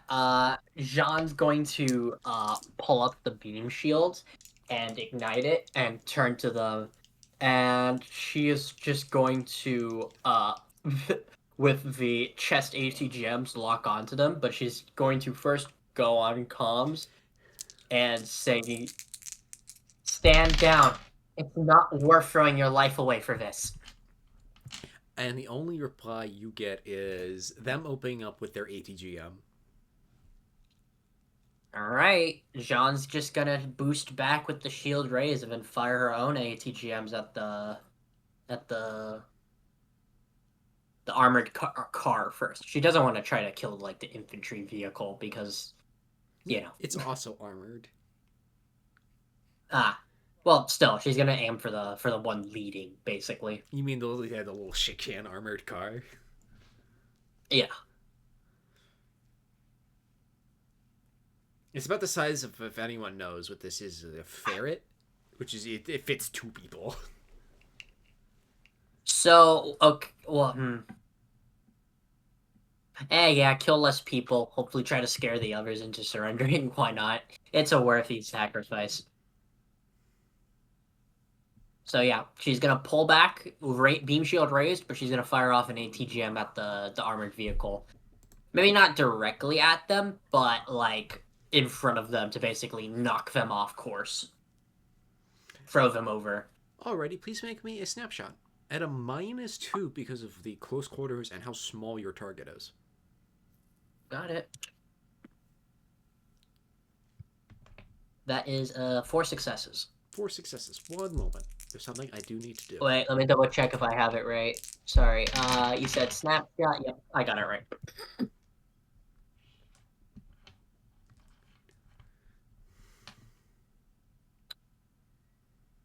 4 successes.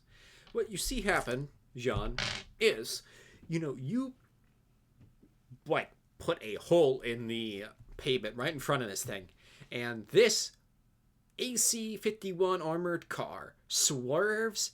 One of its wheels goes straight into the hole, and then it flips over because of this. It skids for a couple seconds, and then there's a lot of sparks as it's doing this.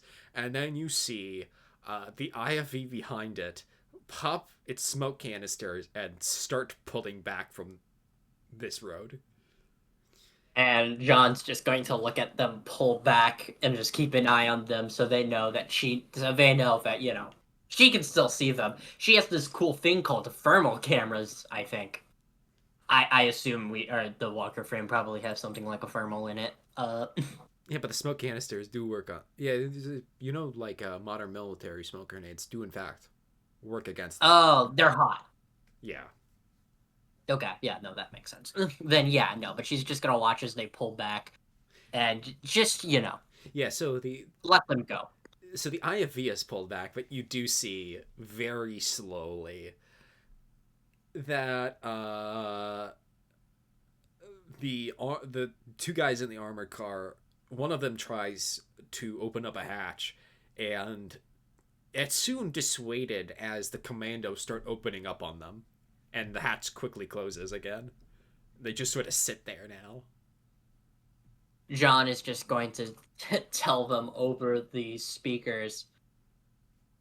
She's going to tell. She's just going to go over the speakers. Surrender now, or join us. Surrender now, join us, or simply allow yourselves to be taken prisoner. You will not come under any harm. We're not after you. Please. Charm expression, please. I thought her expression was higher, but it's... That is 2 successes. Versus, let's see. 1 success. So what you see happen is the hatch of this thing slowly opens up again, and there is what looks to be a big white piece of paper the crew member is currently waving around. And Jeanne is going to quickly just reach out with her usurper, offer the hand for the crew to hop on, because it might be hard to get out of the ditch that she put them in with a missile. And she's going to ferry them over to the commandos to take prisoner. You do so.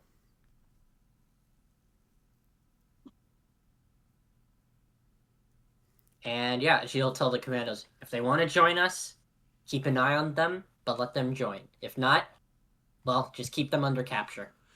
One of the things you actually notice about these AFV crew members is they are not wearing Federal Armed Forces uniforms. They're Cronians? No. They are Cronians, but they're not even wearing colonial uniforms. They're civilians. These are cops. Oh. Fuck. Yeah, no. Okay, cool. Good. Yeah, I mean, ACAB, but ACAB and all that, but Yeah, these are civvies. Yeah, ACAB, but I'm a military officer, so it feels like I'm punching down. Thing is, that's the kind of incomprehensible politics I expect out of Philippe. Yeah, in this game. yeah. Just like Philippe taught me. Anyway, yes. So yeah, Jeanne will let the commandos take the officers under capture, and I guess take a quick survey of the area to see how the rest of the operation is going, and see if she might be able to spot anything that she might be able to intercept or help with, basically. Things like the general fire has died down. Fantastic. That's good in a domed city. Yeah. That's good in a domed city with a hole currently in it. as patched up as we made it. Yeah. Oh, also, I need to remind you, add an AFV kill. Oh, yes.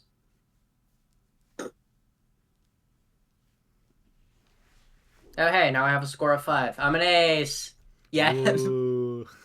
Everyone clap. And we did it on cops. We did it on cops, everybody.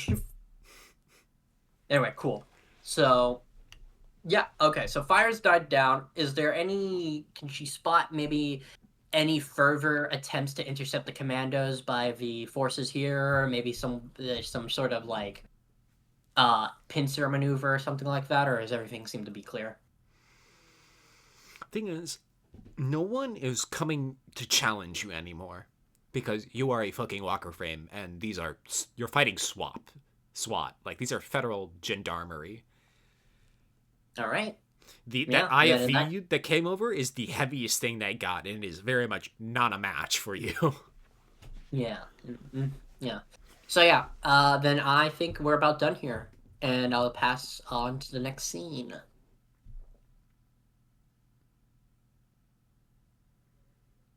Philippe. Yeah. Red or white?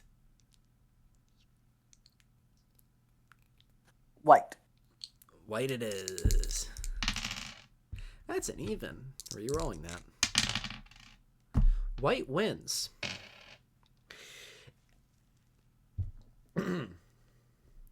So here's good news, bad news. Good news. You hear over the radio, the commando lieutenant gets back in contact with you and says, Major. Yeah. Sunya's making a break for it. Where? West side of the building. We think it's a. One moment. It's a red sedan. Understood. We'll get him. Send the jet after him. Philippe will scramble the team to go get her. Or get him. I want him alive. Rattle him, boys, but non-lethally. Shimmy his timbers.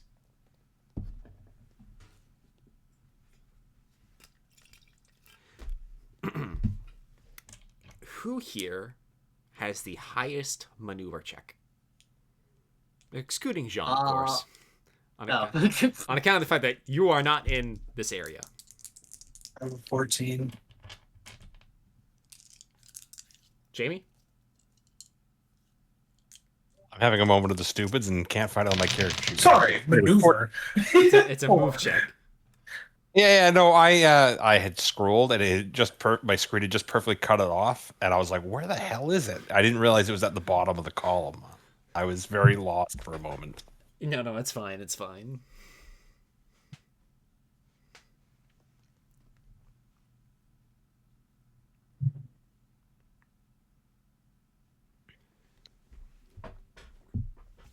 Well, what is it, Frep? Oh, 14. 14. Philippe? I got a 9. I'm trying to remember what the threshold skills were. That would be... It should be in the note next to it, but off the top of my head, it should be poise, maneuver, mobility. Poise? Okay. In that case, it was 12, 9, 4 successes. No, I hadn't asked anyone to roll yet. I was just asking everyone's thresholds. Oh, gotcha. 12. 12. Nora, because Weaver did the last thing. Could you roll to see if you get more than 5 successes? That's 8. 7 successes. 7 successes. Nora, as soon as you hear Major Guerre's orders, I imagine you're the first to obey and comply as you turn around on the spot. Jump up in the air. You spot this red sedan barreling away. And you slam right down in front of it as this sedan swerves to a stop in front of you. And half of the squadron is soon behind you, with 4 walker frames behind you, 6 in front of you. all surrounding this guy, Governor Sunya Chao.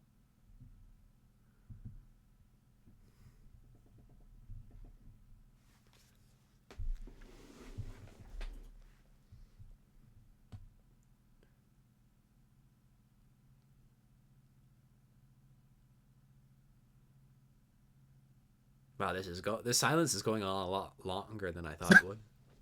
Nora is going to kind of just get lower to have the walker frame look down the car. Because I'm guessing they haven't gotten out of the car. They're just hiding in the car, right? Yeah.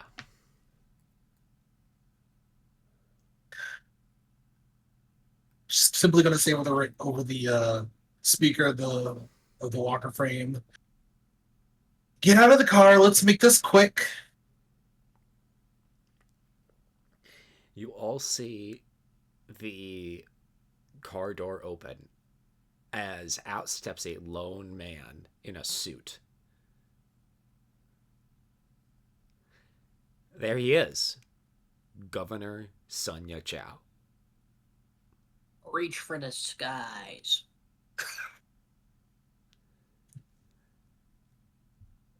Philippe, your mission is successful. You have captured Sunya Chao. What does Kusunyati want with him? Were there any specific orders for what the plan is? Well, the plan was to capture him so you could put him on trial. Excellent. All right, noted. That's what we will do. Mission accomplished. Let's go get drinks. We've done it. We've liberated Titan.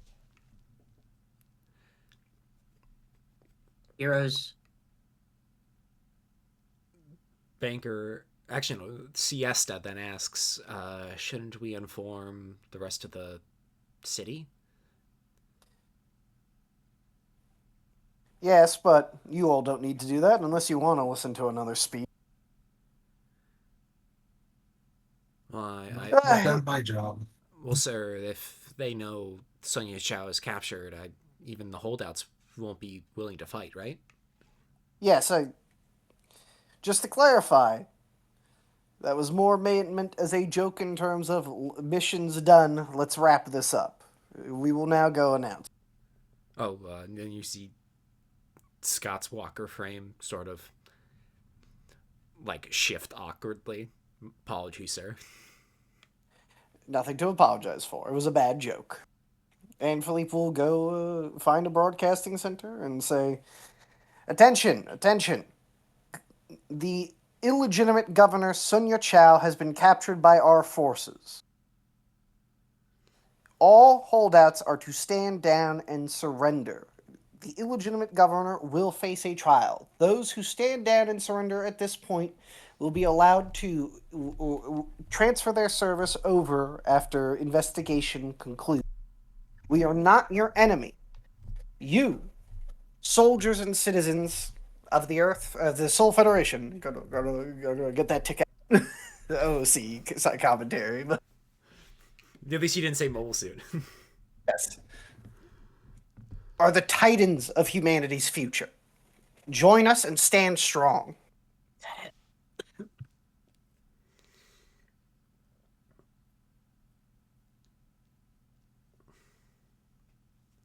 You know, it's off.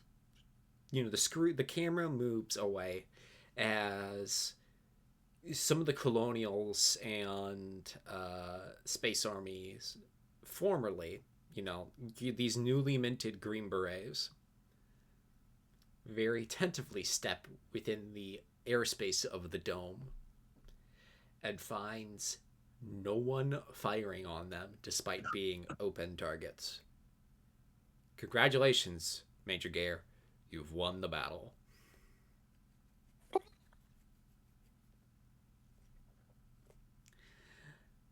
How to ask their subordinates, starting with Nora, how are you feeling after this pretty clean victory, all things told? It could be much worse.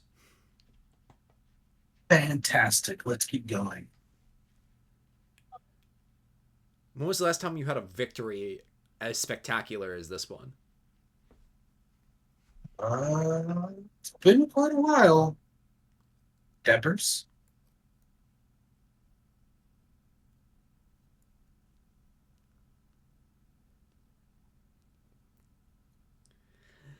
Yeah, honestly, it's been quite a while. Yeah, she can't remember the last name.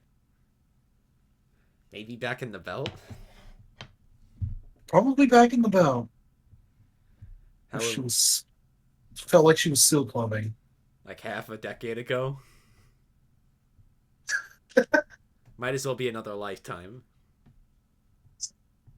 She's not that old.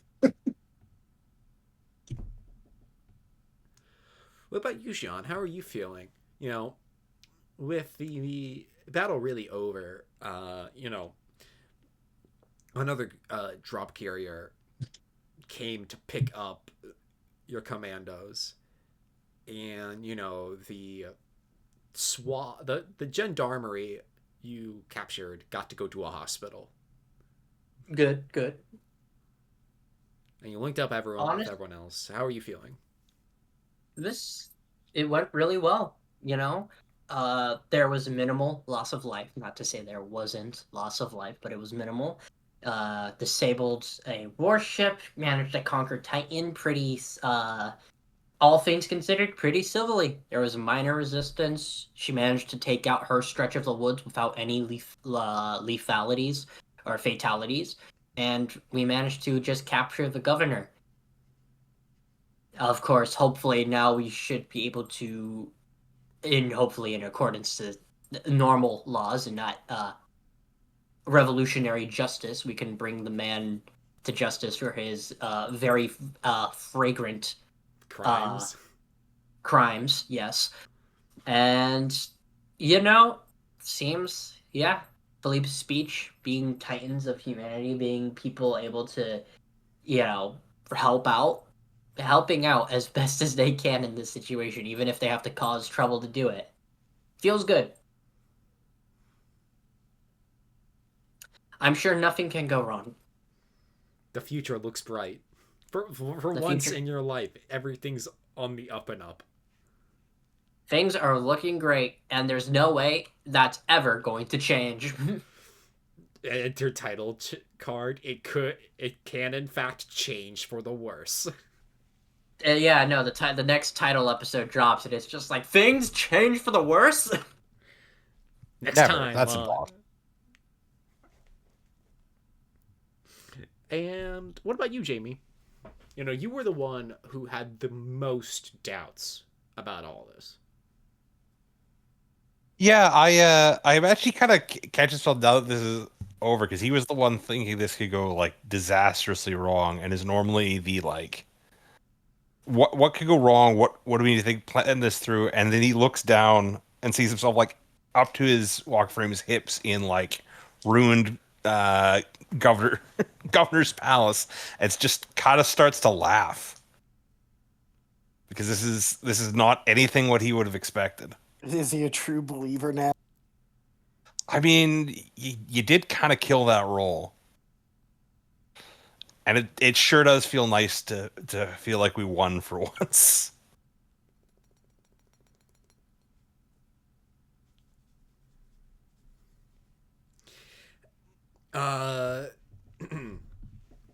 Lieutenant Love turns to you,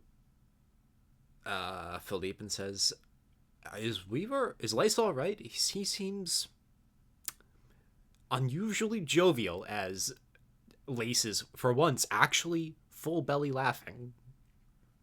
Philippe, for once, in front of everyone, strikes up a cigarette and takes a puff and says, "It's a day of celebration. I think we deserve to be a little more joyful than normal, wouldn't you, love?"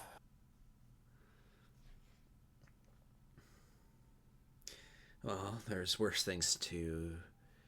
Well, a battle lost is uglier than a battle won, I guess. And we did just win. Oh, we did not just win, my friends. We triumphed.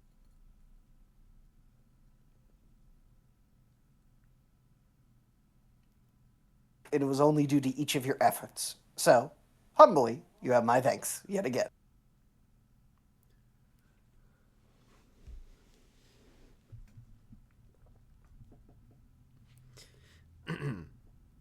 I'm just doing my duty.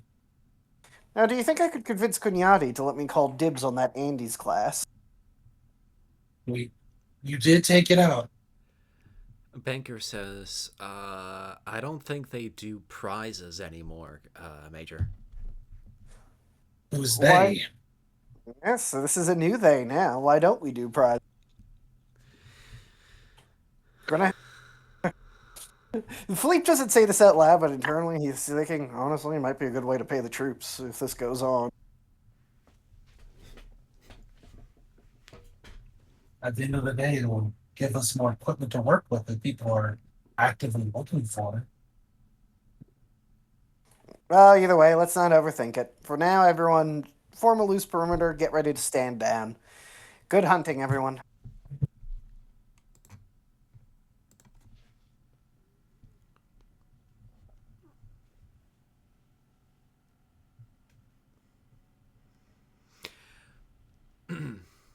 Nora,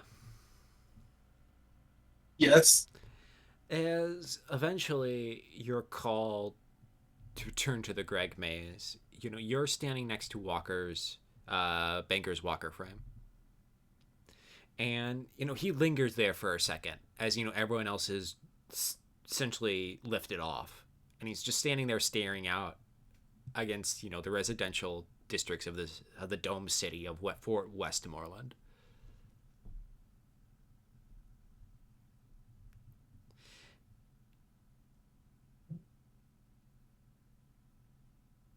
And Banker then turns back to you and then asks, do you think she would be proud of what we just did? Me. What was that, Paradox? She? Oh, courage.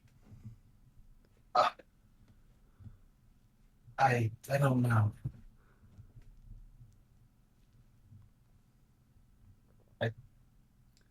I think she'd like it more than what we were doing.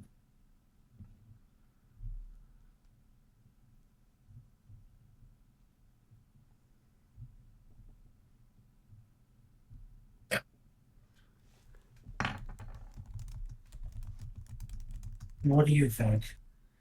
I really hope she would.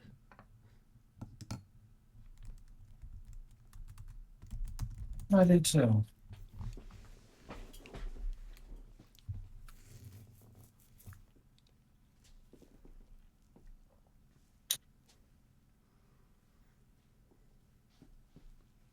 Jamie, Jeanne, is there anything in particular you two do when you get back to the Greg maze? That's a great question. Oh, I know what to do. Side saddle.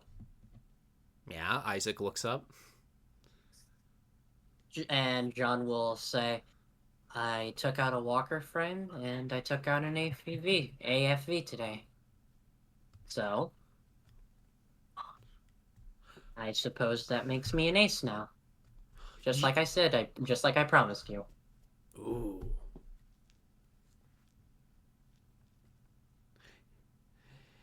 Side settle then stands there for a second and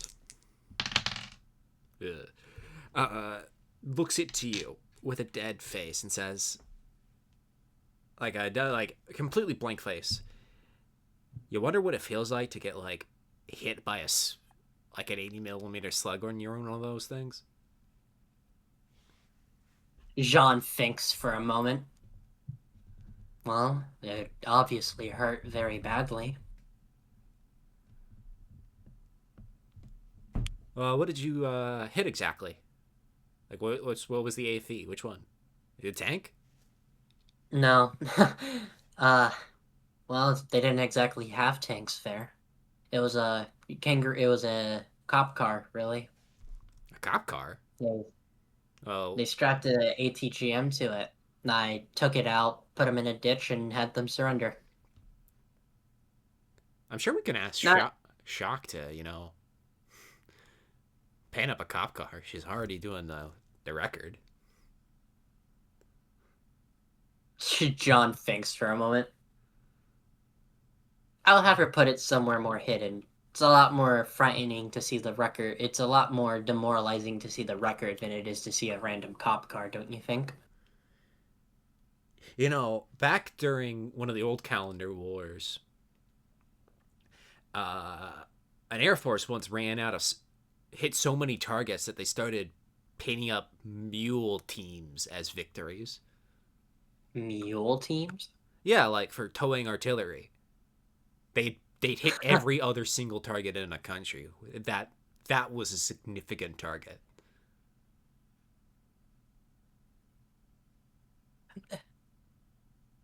Huh. She thinks for a second. Well, I guess with what we're most likely going to be fighting, it'll be fun to pull up the cop car. Though still, I think I'll have her put it somewhere a bit more discreet. Have more attention towards the record. Honestly thought that she'd just get a sigh and go, hell's a mule? It's fine. I mean, he explained it to some Yeah. degree. Oh, I just So, joking that the Belter would not have much familiarity with them. You mean Yeah, the zoo yeah, yeah. animal? but yeah, Yeah. no, I think Jeanne will have her cop car painted somewhere more discreet, much like Jamie's four-leaf clover, which is hidden under an armor panel, which will be very concerning if he's like, I'm gonna check my shoulder joint today. Opens panel. What is that? Who touched my walker frame? It's like like the Meet the Heavy. Yeah. Speaking of Jamie, what do you do?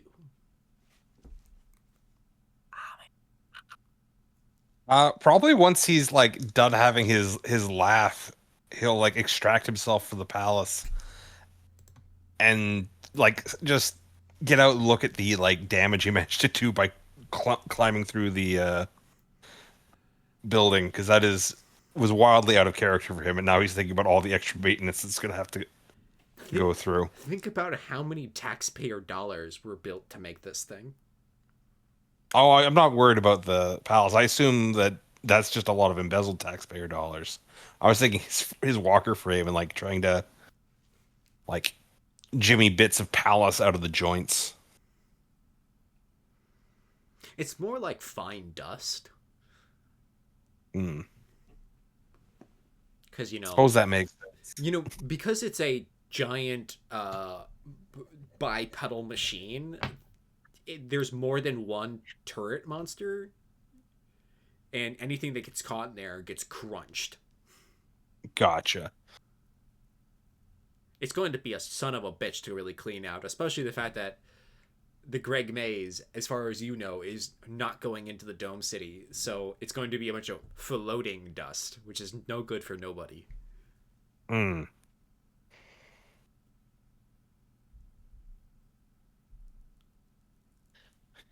Well, that's the penalty for not thinking ahead, I guess.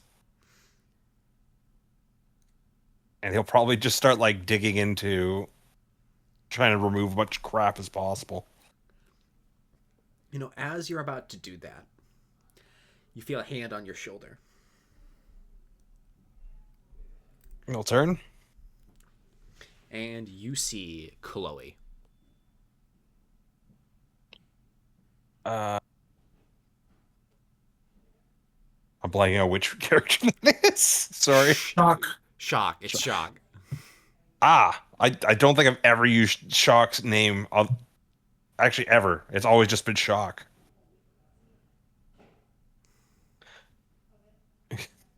He'll turn. Lieutenant, Yes, ma'am. we have to get Philippe a present. Hi, we're back. I guess suppose it doesn't count when he gets himself a cruiser.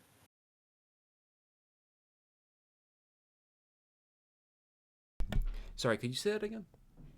Oh, I made the joke. It's like, I suppose it doesn't count when he gets himself a cruiser. What was the last thing I said? I thought I just heard you say I got to get Philippe out of prison. Oh, I thought it was I have to get Philippe present. Yeah, I heard, honestly, I was like, we have to get Philippe out of prison, and I was like, wait, no, it's probably present. Yeah, and then my joke, I was just making a joke that like, well, he's just got himself a cruiser. I don't know what more gift he needs. Well, But to be fair, the general hasn't actually given him that. It was just a joke. bad joke. He says, no, it's his birthday tomorrow. Just go look around at the rubble. I don't see much in the way of grand shopping opportunities. You'd be surprised. I suppose I would be.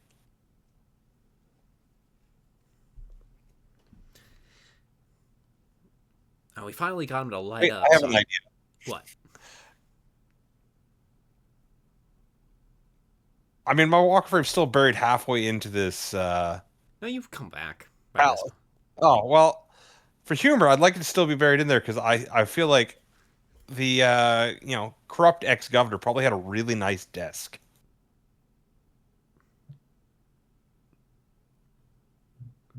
I think it would be very amusing to go and retrieve that with my walker frame. You can suggest it.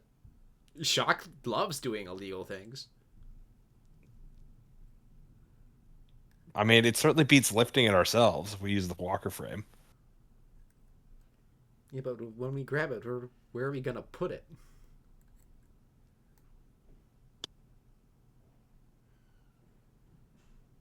I mean, that might be a little bit hard to get on board, but I'm sure we can figure something out.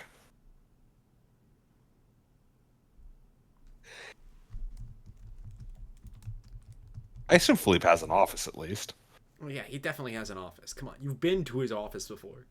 Well, so, I mean, obviously we just put it in there. Now, the fact that this is probably going to be 3 times the size of his current one will not be well appreciated, but hey, if the Greg Base isn't docking, then we're able to move this thing in 0G, so it's just a problem of, like, size and managing momentum. At least it'll be an easy lift. Hey, Chloe. Yeah. What? What, Nora? I think Philippe would like a manuscript. Of what? Oh, just a family line. Seems like you'd be into something like that. I don't know anything. He's ever shown any interest in genealogy, and I don't think I've ever heard any interest you've shown in genealogy. Oh, it's my own. Huh? My family's quite old. No. I Go Mine couldn't quite catch that. I said it's my own.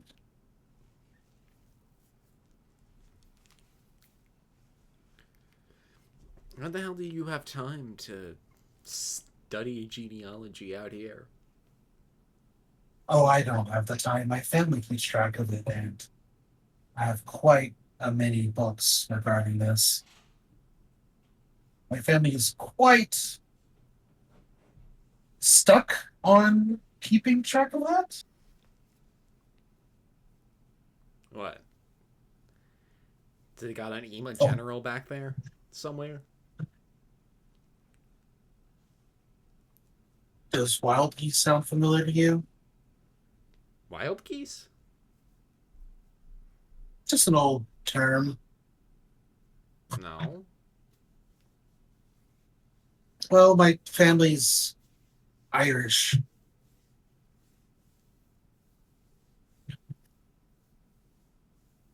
I wouldn't worry about it. I just plan to give it to Philippe. Maybe you'll like it.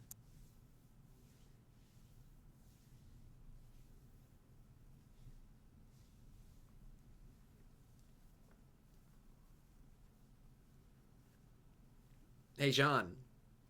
Yes. Ventura. John.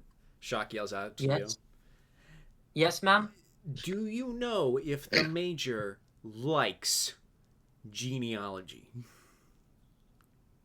Let's search deep within my well of memories. Let's pull up the social link with Philippe.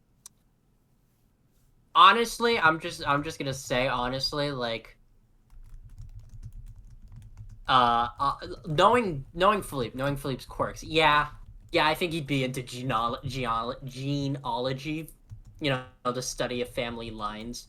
I feel like that's a rather correct assessment, all things considered. Already? Well, you have an answer to give. Jeanne, ponders for a second and she says, "Yes, I think he will. Believe it or not, well, I'm sure as you can tell, he does take great pride in his own family. And he's always willing to learn about others. So he'd be more than interested to learn about the family history of anyone else." Well, he'll probably take more interest than I have. Yeah, but he's a bleeding heart. He takes interests in everybody's life. You aren't wrong. Even if they don't deserve it. And Nora's going to go back. The hell does that mean in Callaghan?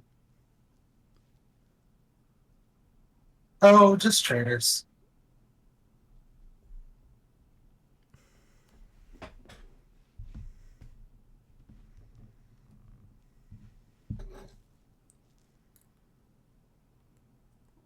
Don't Frep, you have an idea? I just have an idea for a prank. A pull on Jean. What exactly? Okay. I'm just going to tack a set of handcuffs to the waist of Weaver's walker frame. Since she apparently likes arresting the cops, as that's the 5th kill to achieve ace status. So that's his goal to aim for his A status is to take out some cops. Well, I'm just making fun of not making fun of, but it's funny that that's what Powder's 5th kill is arresting the cops. So now you're never going to be without a set of handcuffs. Though they might be a little difficult to use with walker frame fingers. John's going to chuckle a bit and tap, or I guess kind of nudge Weaver on the side. "Well, I guess I'll call you over if I apprehend any more." I'm pretty sure you can handle the police at this point. "Well, I need my cuffs," and she's gonna point to the painted symbol.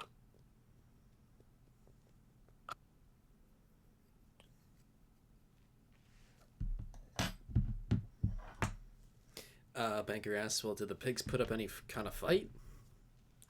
Not particularly. They threw an ATGM at me, but, well, I wouldn't exactly say it was difficult to dodge and throw them over. Thankfully, I was able to do it without any fatalities.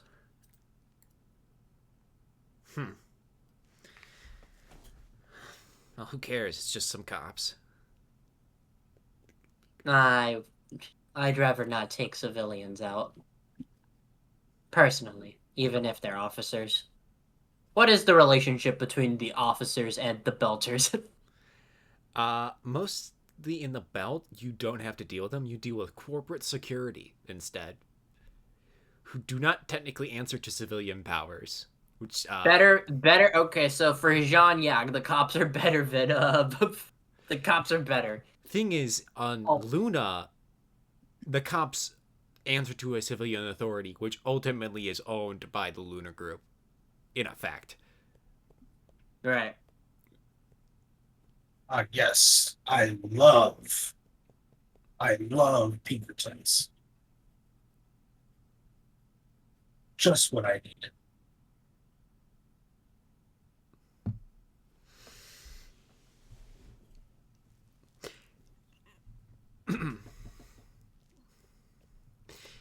And we return. Philippe. Yeah. You're starting to think about this after action report, right?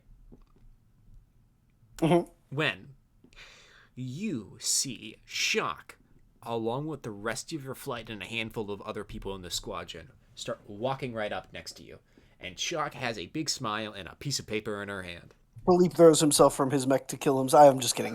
He did suicide. Yeah, I'd rather die.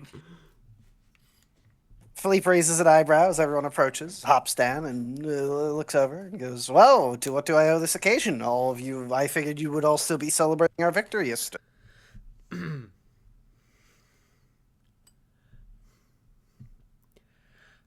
Shocked takes a few steps forwards and yells at, and hands the piece of paper to you. Well, Major, following your example, we have drafted this petition with the intention of handing it towards General Kusnadi. And she hands you the piece of paper. Philippe kind of raises an eyebrow, but he doesn't look concerned as much as very interested because he takes this very seriously at first. And he'll open it up and he'll go, "Well, democratic principles are what we're fighting for." And then he opens it up to read. And it is a request that the Grand Reply be transferred to your command. Philippe kind of laughs. I see you all took that seriously. Well, I suppose I'll pass it up the chain. Additionally, you see everyone turn around. You see Shock turn around to everyone else and says, "I believe we all have something to tell you, Major." Well, go on. I'll listen. He takes his beret off and waits with one hand on his hip. And I feel like it would make sense for Nora to lead this. As highest ranking, it follows upon you to lead this little marching band, as you have a song to sing. Did she delegate this to Jeanne and Weaver immediately? He immediately delegates that Okay. to John and Weaver. She hasn't done a birthday in a long time. I believe the way it does work in military marching bands is the conductor has to be the highest ranked. Yes, All that's why I you, understand. and Nora, all you have to do is start off the song, and the rest will follow.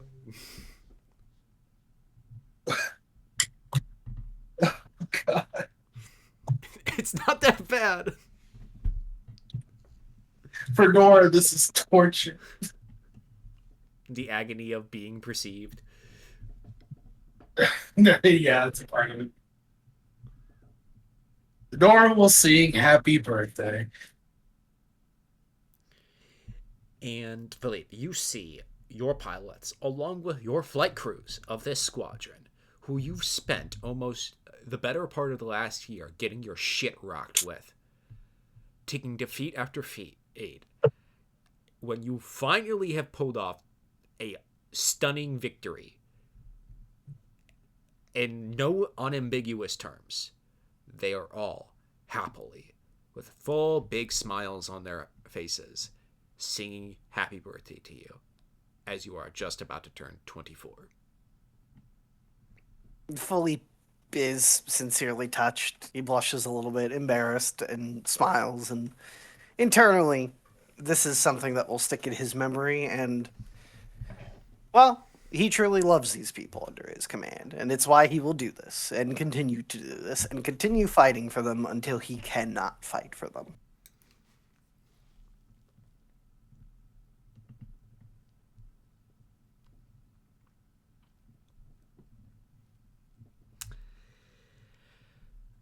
The scene cuts as Philippe, you're now in Kusnadi's office.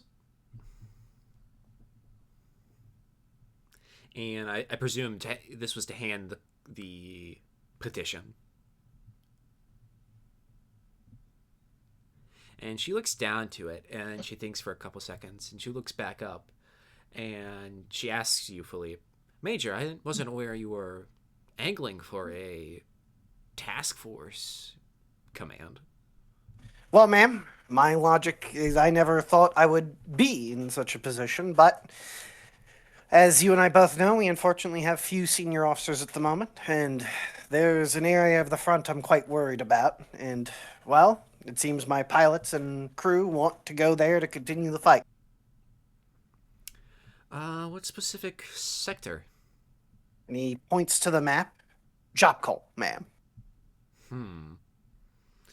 Well, it is currently undermanned, but the Republicans haven't been very active on that part of the front after the offensives mostly around Baker's Point and against Fort I think Wilson. that's going to change, ma'am. I think they're going to be worried that the Reds are outpacing them, and they're going to rush to catch up.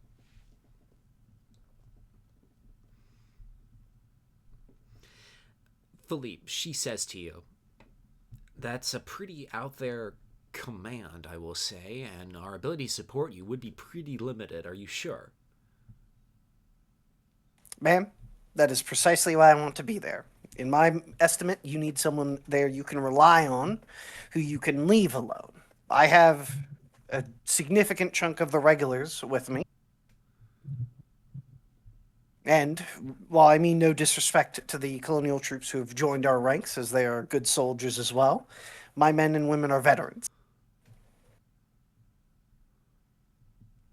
They'll hold. The thing is, I wouldn't be able to exactly give you the fixers. You would be aware of this, right? Yes, ma'am. My idea would be to take a corps of my own, pilots and staff, to embed with the Jopkol Defense Force and begin training it up to better standards. I have a theory, a blueprint, similar to your own, about how we could hand over more control of this conflict to the Cronian people. Well, I want to begin implementing that blueprint at Jopkol as an experiment.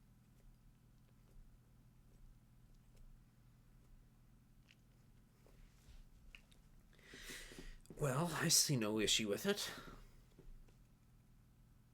Although, I suppose you are slightly underranked for such a thing. Philippe kind of stares at her pleadingly not to do this. I suppose in the meantime, so long as you hold such a commandant on sea, I will have to promote you to lieutenant colonel so long as you hold your post.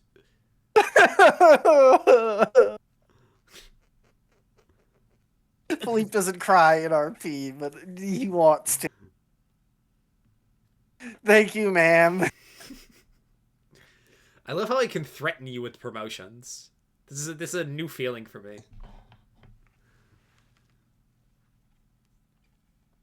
Philippe will go down in history not for any of his battlefield successes, but because of his absurd career ladder and promotions that even he thought was absurd. It turns out when you keep winning, when everyone else keeps losing and dying, you keep getting promoted. Oh, god damn it. You can't do this to me.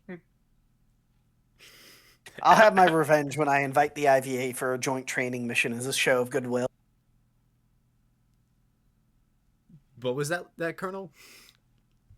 Nothing. That was the player joking, not Philippe. Don't worry. Philippe wouldn't say that. Insane thing to say right in front of Admiral Kuznani. I wouldn't put it past Guerre, though. I kind of assumed he'd been dismissed after saying thank you, man, but that was my bad. yeah, that was just a joke by both parties. Oh, fair enough. No. So, Jamie and John, I feel like you'd be roped into this. Of course, naturally.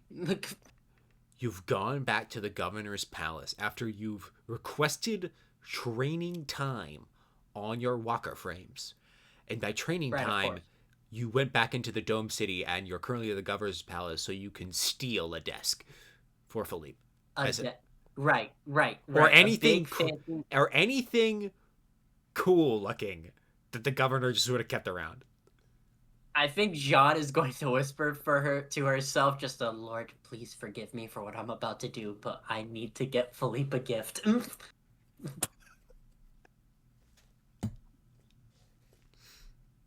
And she's gonna touch down in front of the governor's mansion.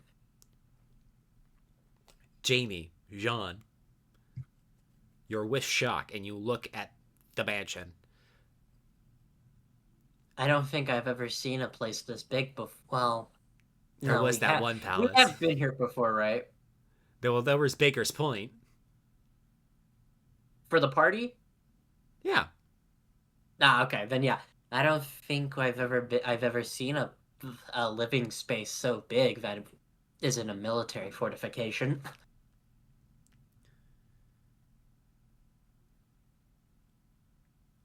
What type of wood do you think the mayor's desk is made out of? I don't know. It's Tree? Yeah, tree wood. No. You see, the major gave me a book, and I hear the best type of wood that these people like to get. I hear it's called mahogany. She makes sure to really articulate mahogany.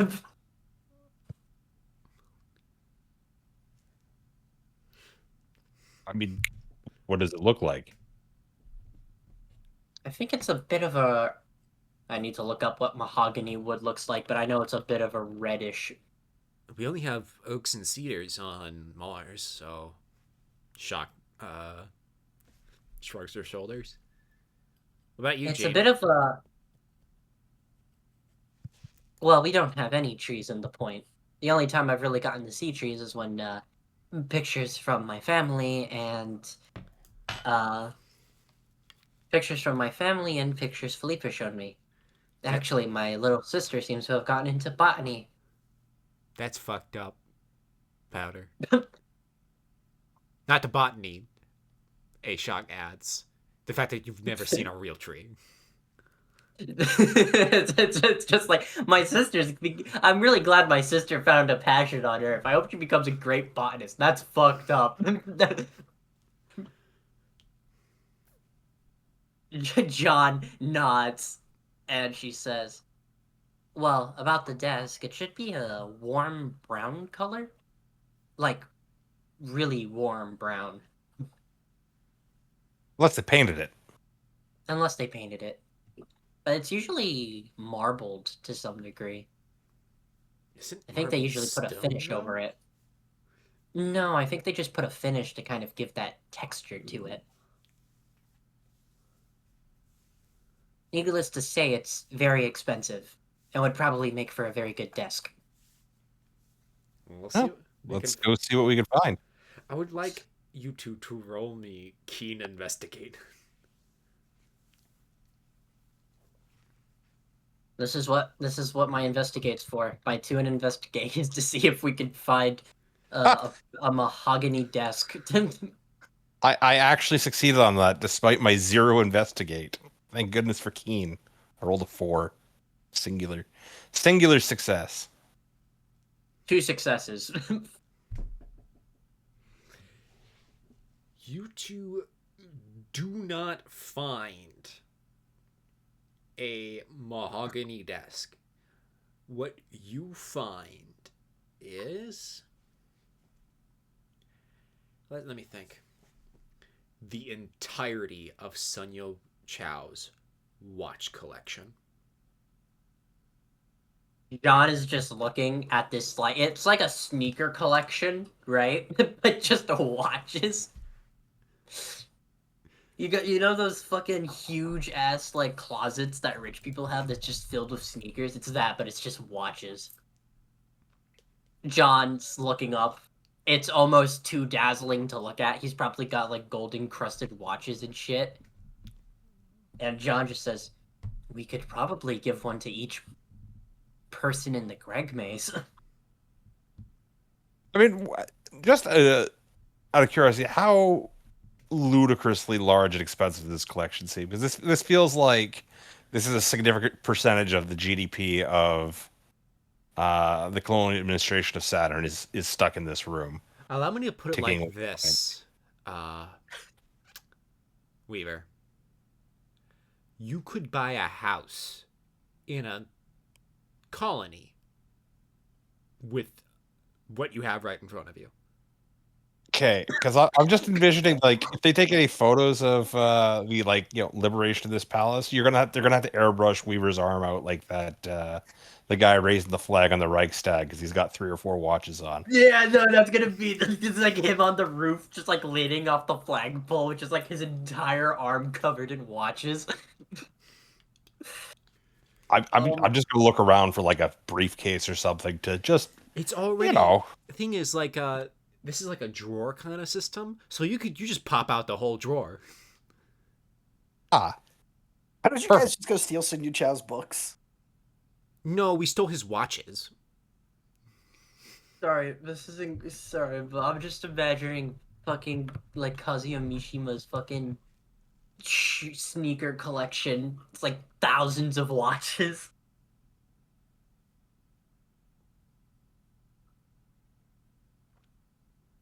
Listen, it's for the greater good, okay? That's so many watches. There's so many watches. The thing is, when you're looking at the style of these things, you think they'd be very gaudy because it's Sunya Chao. However, they're not. It's I'm gonna put it like this: it's the sort of manufacturers who make what looks to be like a $100 watch, but it's actually closer to like I don't know, $50,000. Yeah, Like yeah. stupid expensive for the point of exclusivity. It's the brand. It's the brand. we really don't have an appraise skill, but like, what to untrained eye looks like the nicest watch here? Why is it that Jamie, Nora, and I think actually no, it was Shock as well. Jamie, Nora, Shock, and Weaver always somehow get into crime-related business. First it was the cocaine, now it's the watch.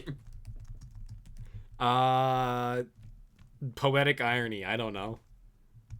We don't talk about the cocaine. Okay. So I just had the realization, like, actually, we should like get these watches because it's not quite currency, but this is actually stuff that we can use since we are like reliant on our own supply lines at this point. yeah, These also watches are probably an actually super valuable resource. I was Well, I'm about to still say, gonna pick like, up the first one for Philippe, but the rest we should probably actually catalog and bring back. if there's enough, right, we could probably give like at least the pilot team watches. That might be useful for timing, like time syncing our watches and shit to time operations. Yeah, but you already come with military standard watches. But it's I think we Nora. already get watches.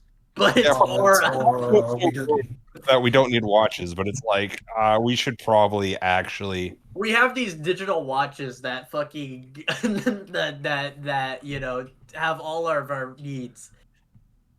But he's got a really nice watch. But yes, we should try to catalog this actually to build up, Yeah. I guess. Our And I'll funds. just make sure that the official count omits a particularly nice watch for Philippe. It's a rounding error, guys. Yeah. Okay, can I make an argument? What? Can I make an argument for Keen Slight to try and appraise what the best watches are, as Jeanne kind of like using her sleight of hand and her experience working at the belts, which mostly focuses on refineries and whatnot. Yeah, Like, you know your medals. The belters are mine. The You belters are the- miners. You were the daughter of like, I don't know, 5 generations of belter miners. This is your life. That's what. Yeah, that's no, what they so do. she should be able to appraise these watches. So she's gonna use her experience working on the fucking refinery lines to just go through as many of these watches as possible. Probably maybe pulling up like a catalog list he may have on him for the different watches. I assume he might have something like that, so he can keep track of how many watches he has. And she's just gonna try and go through as many as she can to find the best watches, I suppose.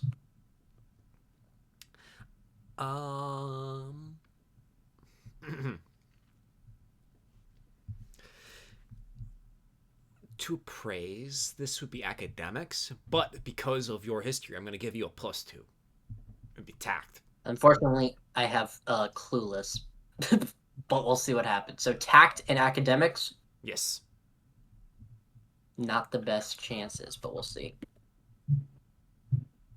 If you want, I could also roll that. It's something I'm moderately decent at. No, no deal. I got an 8. John's trying to look, and she's just like, he doesn't have any form of cataloging for these watches. I got 5 success on attack academics. I just assume that like I pick out a brand name that I recognize. Actually, you do. It is.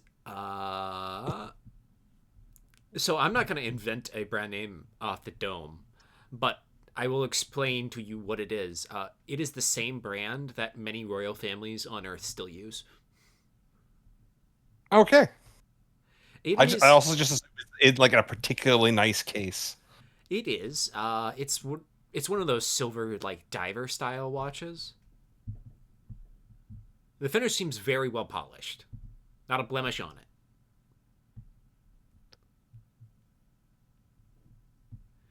Okay.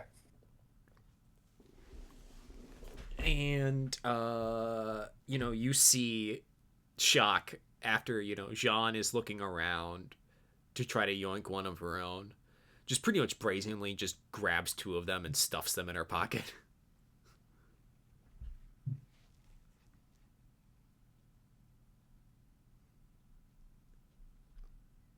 Well, she turns around.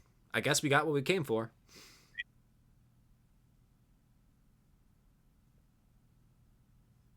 Let's go get Philly boy his present.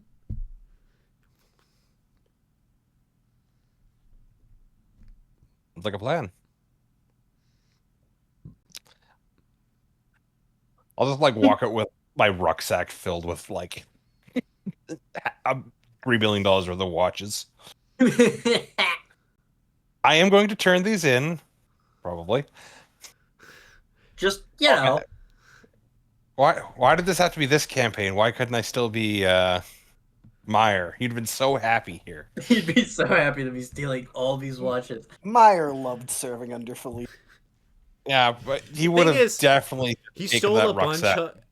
Instead, he stole things he could use in combat, like MVGs. I could use a watch in combat. You could throw it at somebody. They might get distracted by the shinies. And that and other lies he'd tell himself.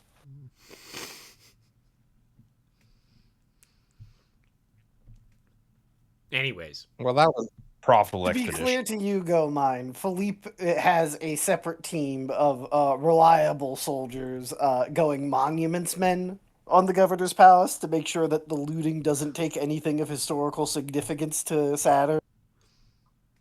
These watches, not it. They could just tap them. Yeah, they can have those. I don't care. Like anything that's like material wealth, go ahead, loot it. Soldiers gonna. That's what soldiers But like, do. we're not gonna let them steal the colonial charter of Saturn on display. Like, you know what I mean? That'd be really bad. Or any of the artwork or any shit like that. Like we have our own little monuments men team of the most reliable colonials and federals I have on. Not commandos. They will definitely steal stuff. The commandos would do it for the law. They're not, even if they can't keep it, they still do it just for the love of the game.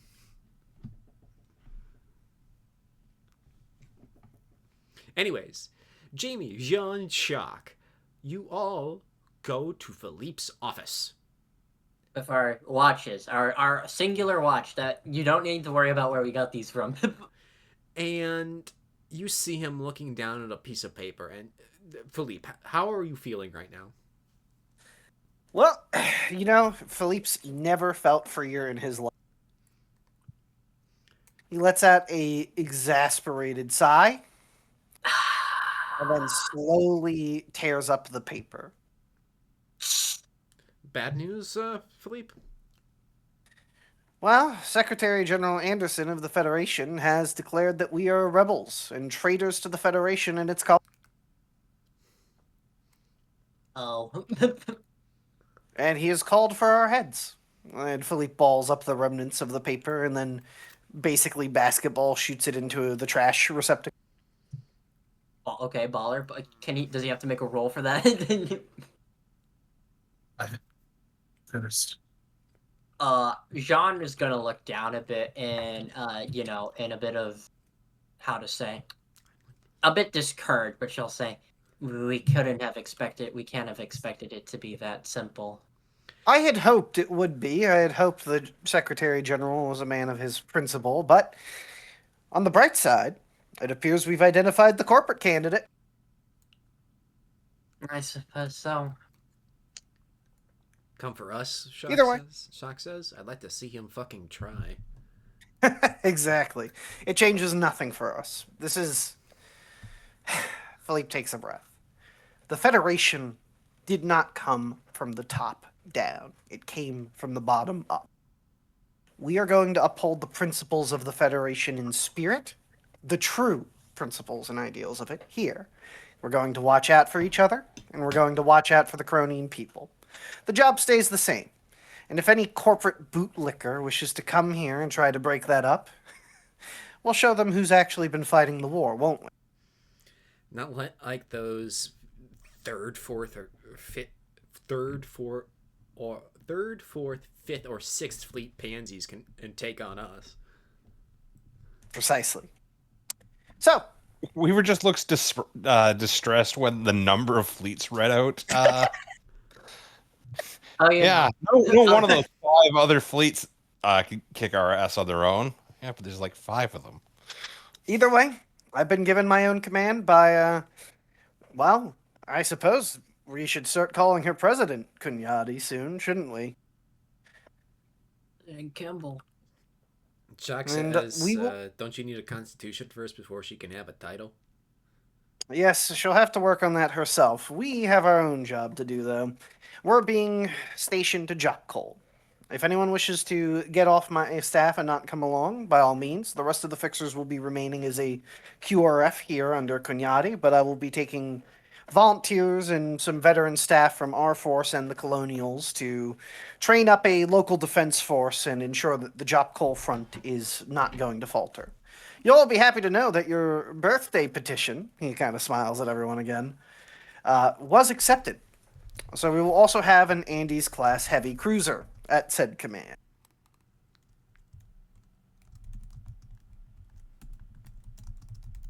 Though it appears I've been taken out of a Walker frame cockpit for the time being, which means he slowly turns to Nora. Nora slowly turned into Philippe. I'm gonna pop observant once per session, automatically succeed an empathy check as if you had a critical success. How does Nora feel about being made CAG? She does not like having to command more people than she already has. She does not like the idea of it, but if it furthers the goal of this situation, she would. I've been given the authority to issue a promotion to major, and for someone to take over the role of CAG for our flight. So, for those of you who volunteer to come with me, I expect you to, well, Shock, Callaghan, it's going to be one of you two. So either you two can fight it out over who gets to refuse it, or we could leave it up to the individual pilots and see what they vote. An election would be entertaining to watch. What, are we Jovians or something? No, but we're certainly not the Space Army anymore. What, We're going to have to figure... What, are we just the Titans army now? I suppose we are Titans now, and quite literally now. Mm. Well, very well. Consider it the first election of a Titans officer, or you two can just fist fight over who gets right of refusal. Your choice. He puts the promotion before. Nora looks at Chloe. That does sound kind of fun. What, you get to break my face? You'll get to break mine. You could choose any other method of combat or sport if you want. Run a relay race for it, for all I care.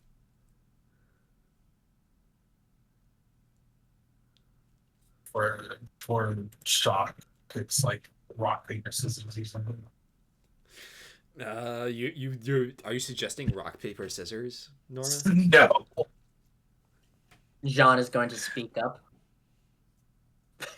How about rock, paper, scissors? Or maybe arm wrestling?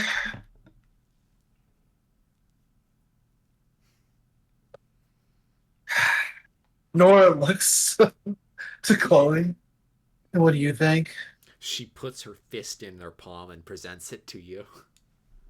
Oh my god. Rock, paper, scissors it will be. Very well. Victor gets to choose whether they accept or refuse the nomination. Loser must accept the decision of the winner. Begin. Rock, Okay. paper, scissors. Nora, Paper. rock. Again. I don't want to be in charge.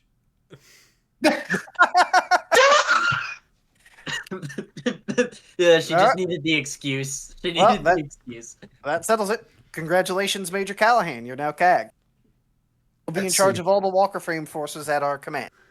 Well, at least the ones in the squadron that will be based off. We're being assigned to carrier as well. Wow, Kunyani's bringing out all the stops. Oh, What carrier is Oh, it? that- And Shock looks over. Oh, a Jeb class? yeah, that explains it.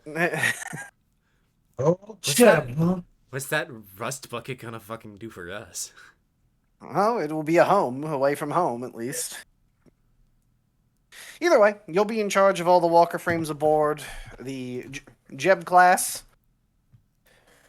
And obviously, I will have some Walker Frame pilots from the colony itself that will be outside of your command. Shock, I'll likely have you help me with training up those pilots directly as well at times. Oh, and before we forget, Major Callaghan,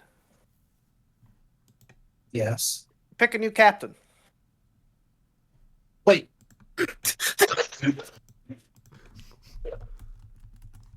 You can pick any of the lieutenants in the group. They've all proven their mettle 100 times over.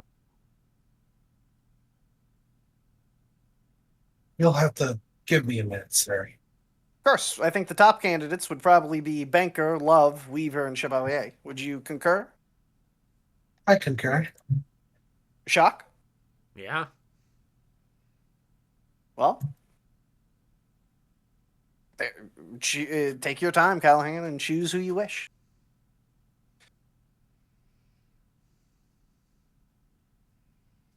Well, let's get to work, she's shall gonna we? choose- I choose. I'll choose Jeanne. Oh, as you wish. Congratulations, Captain Chevalier. Jeanne kind of opens her mouth.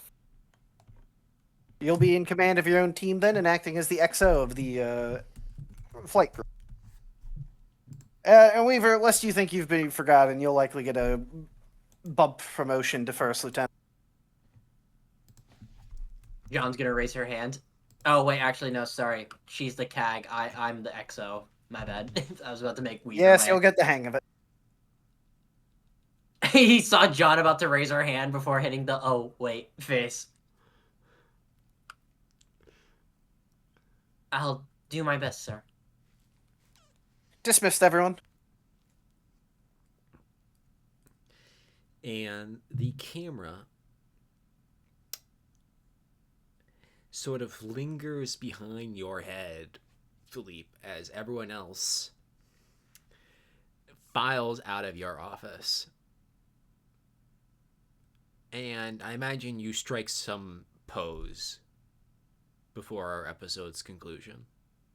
Philippe lights his first cigarette of the day, and his second cigarette of the week, and his third cigarette in his life, as he takes another drag of it, looks over a photo of essentially the Federation Assembly, lets out a sigh, an exhale of smoke, and then pushes the lit cigarette end up against the photo, watching the assembly go up in flames. And he smiles.